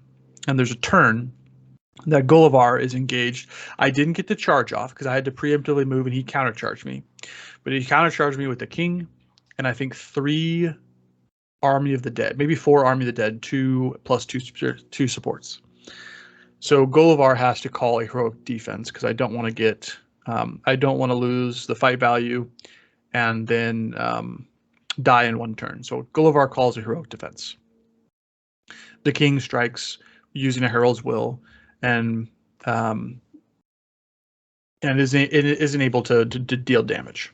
I don't remember any damage. Maybe he puts 1 wound. I can't remember. Well, the king would kill Gullivar with just 1 wound. He must not have done any damage because no fate. Sorry, the total combat. The warriors might have put a wound on him, but the king didn't do anything. So we step back. Gullivar is still on the back line. He's got a great defensible position between these 2 rock structures up at the top, which are about 4 inches away from the retrieval objective. So the next turn, I don't win the heroic move roll-off. I get countercharged again. However, so I do think he did 1 wound with the warriors, because this is why I think that. Gullivar is rolling 3 dice. I don't get the charge. I have 3 wounds. I have 3 dice. So he decides not to strike. He's got, again, he's got 3 models plus spear supports charging in, so he's got a good dice advantage. However, Gullivar wins and I guess on the front line, this is kind of, we fast forward to where the action was happening, because this happened quick. Flying monsters jumped on the objective or started pressuring quickly. My orcs are just moving up to get into charge range on his actual front line. But going back to Gullivar, we go to that combat. Gullivar wins the combat, and I barge. I barge the warriors through the rocks on one way, and I barge the king right past the objective, but by himself. And then I countercharge the king. and then I get my charge bonus, so which means I go to 4 dice, and then I am able to. It's just the king versus Gullivar. He didn't strike because it was already in the middle of the fight phase, and so then Gullivar kills the king. But Gullivar picked up the objective. So Gullivar barged, rolled high in terms of getting to move again. On his way to the king, picked up the objective, went into the king, killed the king, and then now it's kind of unfortunate because Gullivar's on the back line. He can easily just fly away, and he's down his King of the Dead. Mm. So that's where that happened pretty quickly. I think this was turn 3, turn 4, that sequence of events. And he was kicking himself. He's just like, why on earth did I not strike? It was, Mitchell, kind of your whole losing Theoden retroactively. It's like, man, why wasn't that a defensive strike? That should have been, what was I thinking? Pat did all the same thing. He's just like, yeah, that was a total misplay. I should have struck. So it was a little bit unfortunate. But so then the next turn, I think I even win priority. Gullivar flies out, so he's full regen because he killed the King of the Dead, and now he's got the objective, and he flew outside of any charge range. So now it's just a matter of how many turns it's going to take to get Gullivar off the board. Does the game end when that happens? It does not. No. It does not. So this is where I was trying to think about what is the scenario, what is the objective. I felt confident I was going to get points, but the next round of points are leader and breaking. The Witch King totally let me down the previous game, so I'm very, very unenthused with him. So I ended up doing a handoff. I passed the objective from Gullivar to the Witch King. So then the Witch King can be the one running off the board because I want Gullivar and his higher strength trying to help kill Army of the Dead models. Witch King needs 5s with 1 less attack potentially. Gullivar needs 4s. If I wanted to break him, Gullivar was going to be the only reason I break him.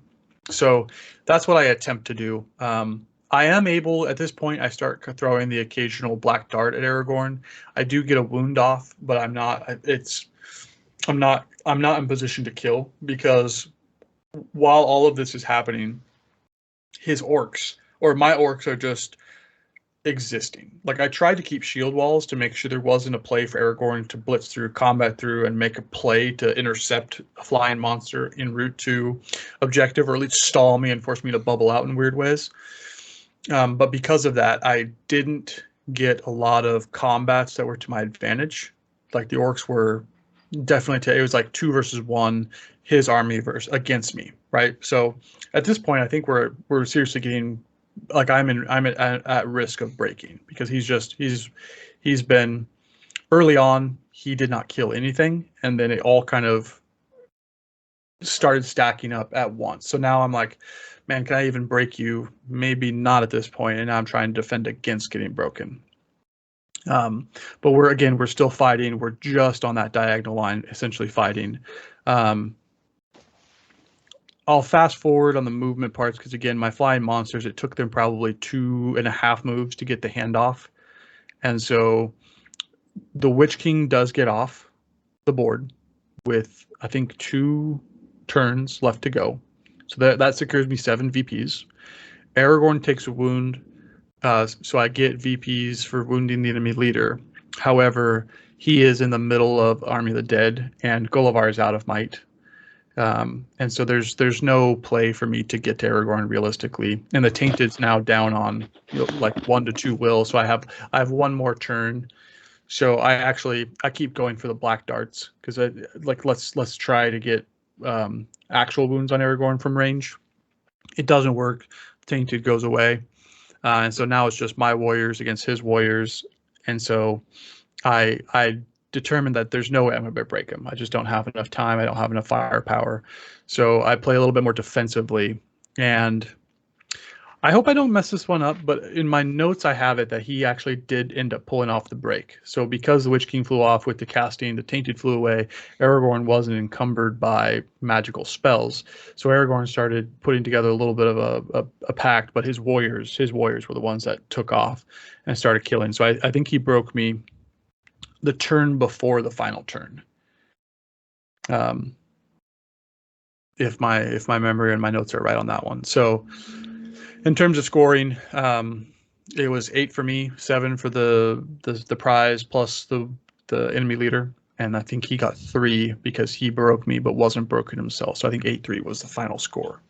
Nice. But it was definitely a tough matchup just because, again, it's similar to that army in like Storm the Camp, where you just got to realize you're playing defense the whole time, and any resources that you invest to try and make an offensive push are going to come to bite you, because the flying monsters are going to take advantage of the lower numbers, do what they want to do, and then rally back to get you before you even have a chance to do your play. He realized that early on, and he didn't even try to invest something. He built his castle, and unfortunately, Gullivar with an epic barge. Gullivar with an epic barge. I do love the barge. Barge is good.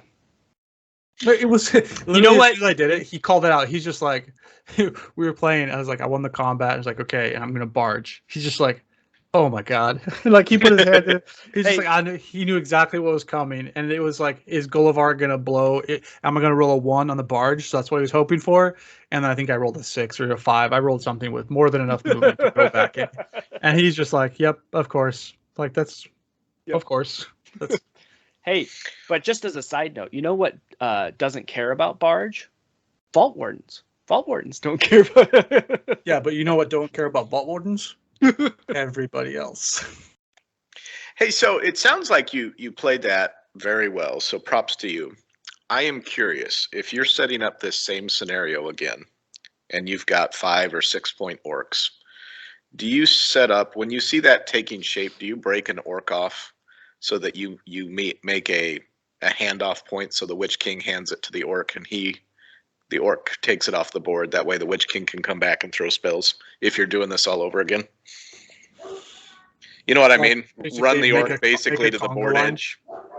Not a conga line, but you basically deliver the Witch King to the board edge quickly. But you have left a warrior back that's already preemptively making his way. So the Witch King hands it to the warrior walks off. The Witch King flies back to add spells. If you're doing this all over again. Plus another flying monster, strength 6, knockdown hurl. I think if I did this all over again, I think the answer is no, but that's because how Pat was playing defense. So let me go a little bit more into the timeline. So Gullivar jumped over quickly, but once Gullivar killed the king, I couldn't fly directly towards the board edge. I had to fly right, because Pat had built his castle, and then as soon as he lost, he fanned his castle out. And so I didn't have the space because of the battle lines. I couldn't fly. I couldn't just fly over everything and get to safety. So I had to bubble way far right. So that was 1 turn, but then 2 turns to get back to the Witch King. So that's 2 more rounds of moving, and it actually, because of the diagonal board, it took the Witch King 3 moves to exit. So that's 5 turns of moving, and then it would have been another 2 moves to go from the board edge back. Okay. And so I think because of the way he played defense, like maybe if he had castled more and didn't fan out like he should have, yes, then the Witch King passes off and gets back. But honestly, at that point, I was worried with how the combats were going that I wasn't actually going to get the prize off the board before the game ended. Okay, that makes sense. Plus, that army moves really quick if Aragorn can start calling marches. So exactly, yeah. Okay. And the other, and this is stupid, and I definitely felt the gun shyness of having that tie the game before. I was definitely cautious. The one thing I was thinking too is if I mess up the order and I break and then I have to start taking a courage test and the dude with the prize drops it like that, at that point I was like, it's not even if, it's when. So I put it on my leader and I'm like, you're running away, and I'm not giving it to anybody else. Cool. So you finished 4-1-1? Yeah, 4-1-1. I had the 3 major victories, 1 minor victory, 1 tie, 1 major loss. Very cool. Well, a good showing from both of you, and final tally on the scoring system. You got 4th and 5th. Yeah, that's where he announced before we did scores that he was going to prioritize wins and losses over tournament points and victory points. So there was a little bit of confusion, and he even called my name as second. And I went up and got the prize, and then they're like, "Oh, sorry, we screwed that up," and I gave it back. But you had to give back your. I wouldn't. I'd have run away. Run away. Run Yeah. away. Bye. But the confusion was because I had a second loss, even though it was a minor loss, and even though I had the same tournament points as second, third, I had a second loss, whereas they had a tie. Yeah. So they leapfrogged me. And so they got second, third. Marcus got fourth because, again, he had a tie. So Marcus got fourth, and I ended up getting fifth because I had the second loss. Yeah, because first place, this was weird, and this is why I like 6 games. First place went 4-0-2, 4 wins, 2 draws. Yeah. And I don't think all 4 wins were major, but maybe I messed that up. Second place was 5-1. No, actually, technically, second place was White Council. I think what was his name? Nick or Ted? Ted was second. The place. Vanquishers guy got second? Oh, Yeah. I thought he got third. No, he got second. Okay, so the Vanquisher guy I played, he got second at 4-1-1 as well. Third place was 5-1, but with all minor victories. And then Mitchell and I were fourth. No, you're right. Nick did get second. Ted got third. I'm sorry. I thought Nick was the guy who played Vanquishers, but no, you're right. But these types of weird scoring and the drama, like there was never nobody was ever a shoo-in. Like every single round mattered, and because we were all so close, somebody playing down on 4th, 5th, 6th could easily jump to first because of the major loss, minor loss. But well, it didn't matter. Debacle. It didn't matter major win, minor loss. It didn't matter. Yeah, but so, in terms of like the drama for the event, like day 2, the second day, all 3 of the last games, each one mattered. Each one had so much riding on it. Yeah, we didn't understand the scoring completely because I didn't read the tournament pack very well, and it wasn't in the tournament pack. Oh, okay. Well, then I it was hard to hear, and it was just because everybody's wearing masks. I couldn't quite catch the first part of him introducing like the tiebreaker methodology and stacking wins versus tournament points. Yeah. So I was listening to the back half of that, but regardless, so much drama with 6 games. Yeah. Yep. Well, it sounds like a good format, and being a tournament organizer is a lonely place because first of all, it's a lot of work. So anytime someone's willing to do it, usually we're all grateful. But I do think, that is a little bit of a lesson learned is to always make sure if you're going to have weird scoring systems that is in the tournament pack because that plays into how you're building your army. I do like him prioritizing wins over losses. I think that's cool. But everyone is so used to the major minor victory component that impacts the way you play your games, and that sets up losses just based on strategy where whereas if a minor win is going to have the same impact as a major win. Yep. Everybody starts the game a lot different. So adding on to that though. So Matt, I personally disagree. I like maybe it's because I just am more comfortable with it. I like major versus minor. Regardless, the TOs already have their spot secured for Las Vegas. So this is the first time Lord of the Rings was ever in Las Vegas. They've got our spot locked in for next year. They have more tables secured because the event organizers were frankly surprised they could get 3 days of Middle Earth in Vegas. And when they did that and they sold out within, so many days or hours or whatever it is, they are for sure coming back next year. So I hope to see you post school and all that stuff. I hope to see you down there. Plus a lot more people from the West Coast because I think we have the player base, especially when the border opens up in Canada and people start feeling more comfortable traveling down south, which by next year I imagine everybody will. I think we could easily get 50 to 60 people registered and showing up to the next Las Vegas Open. Yeah. Easily. Yeah. Yeah, that'll be cool. Be cool for sure. All right. I enjoyed it a lot. I really did. I thought it was a lot of fun. I'm mostly happy. That's why I put Rohan on my background because they did not disappoint. They had 3 wins, 3 major wins, all with 10-1, 12-0, and 11-2. So I was happy with my Rohan showing, the 19 model Rohan. It was the Belrog that disappointed me with the 2 minor losses in the end. Are you going to give credit to the commission painter that you used for that army? No, yes, absolutely. Oh, I thought he I thought he did really good. He did amazing. Which army are you talking about? Just so we know. The one behind you. Oh yes. No, that they're not. I mean, they look good from afar, but He's humble brag. Well, you're making me awkward because yes, they're amazing, but I did paint them. yeah. That's Yeah, true. yeah. I was trying to low key accuse you of not painting those. They look so good. Oh, thank you. Appreciate Yeah. it. But I did have Commission fun. painter. I was happy with my Rohan. Let's just say that. They did not disappoint because I wanted to note that over the course of the game, I reduced a Return of the King Legendary Legion down to, I think, 5 or 6 models. I reduced a Azog's Legion down to 6 models, and I reduced a 80+ model Goblin army down to 1 model. So, You know who didn't disappoint me? The Dead What? of Dunharrow. clutch. They did not disappoint. Yeah. Can't argue with that logic.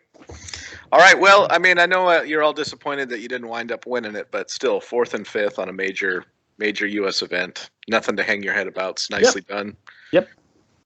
I wonder if he's going to do the same scoring for next year, because that'll definitely play into how I build the list. Because if major minor wins don't matter, tournament points don't matter, that'll play into what kind of list you build. Because all you have to do is pull out a win or a draw, and that'll win you the tournament. Yeah. I do think that's worth, though, pulling back the scenario to that point. If we had been playing on the typical tournament scoring system, does that put you second and Marcus third? That puts me second. I don't know where Marcus ends up. Yeah, Mitchell would have been second freeing away, and I think I still would have been 4th or 5th because I only had 25 tournament points because of the major loss and one of the minor wins. I think, but to you guys' point, I don't think the scoring impacted my play style or list building at all. I think for me, it was the mistakes like losing the Witch King on Hold the Ground. That was a minor win that should have been a major win. Yeah. Losing to Goblin or tying Goblin Town and being so abused in terms of tactics and deployment, I don't think that should have won. Because I think I should have had such an advantage with the matchup, the army matchup. I think I misplayed there. Like in my mind, it was definitely misplays and mistakes and just getting outplayed versus would I have known victories were more important than whatever. Like 100%. For me, I don't think. It wouldn't have changed anything I would have done. I'm still going for the win. And the ones that I lost was because I didn't win. I mean, it's not like it changed what I would have done. It didn't. It's not like I was going for a major and it ended up losing me the game. That's not the case at all. I'm not saying that. I'm just saying it might play into how I build a list in the head. But I was going hard 100% all the time, and I still lost 2 games. All right. Well, great tournament recap. We'll see everybody on the next episode. Talk to everyone later. See you guys. Peace.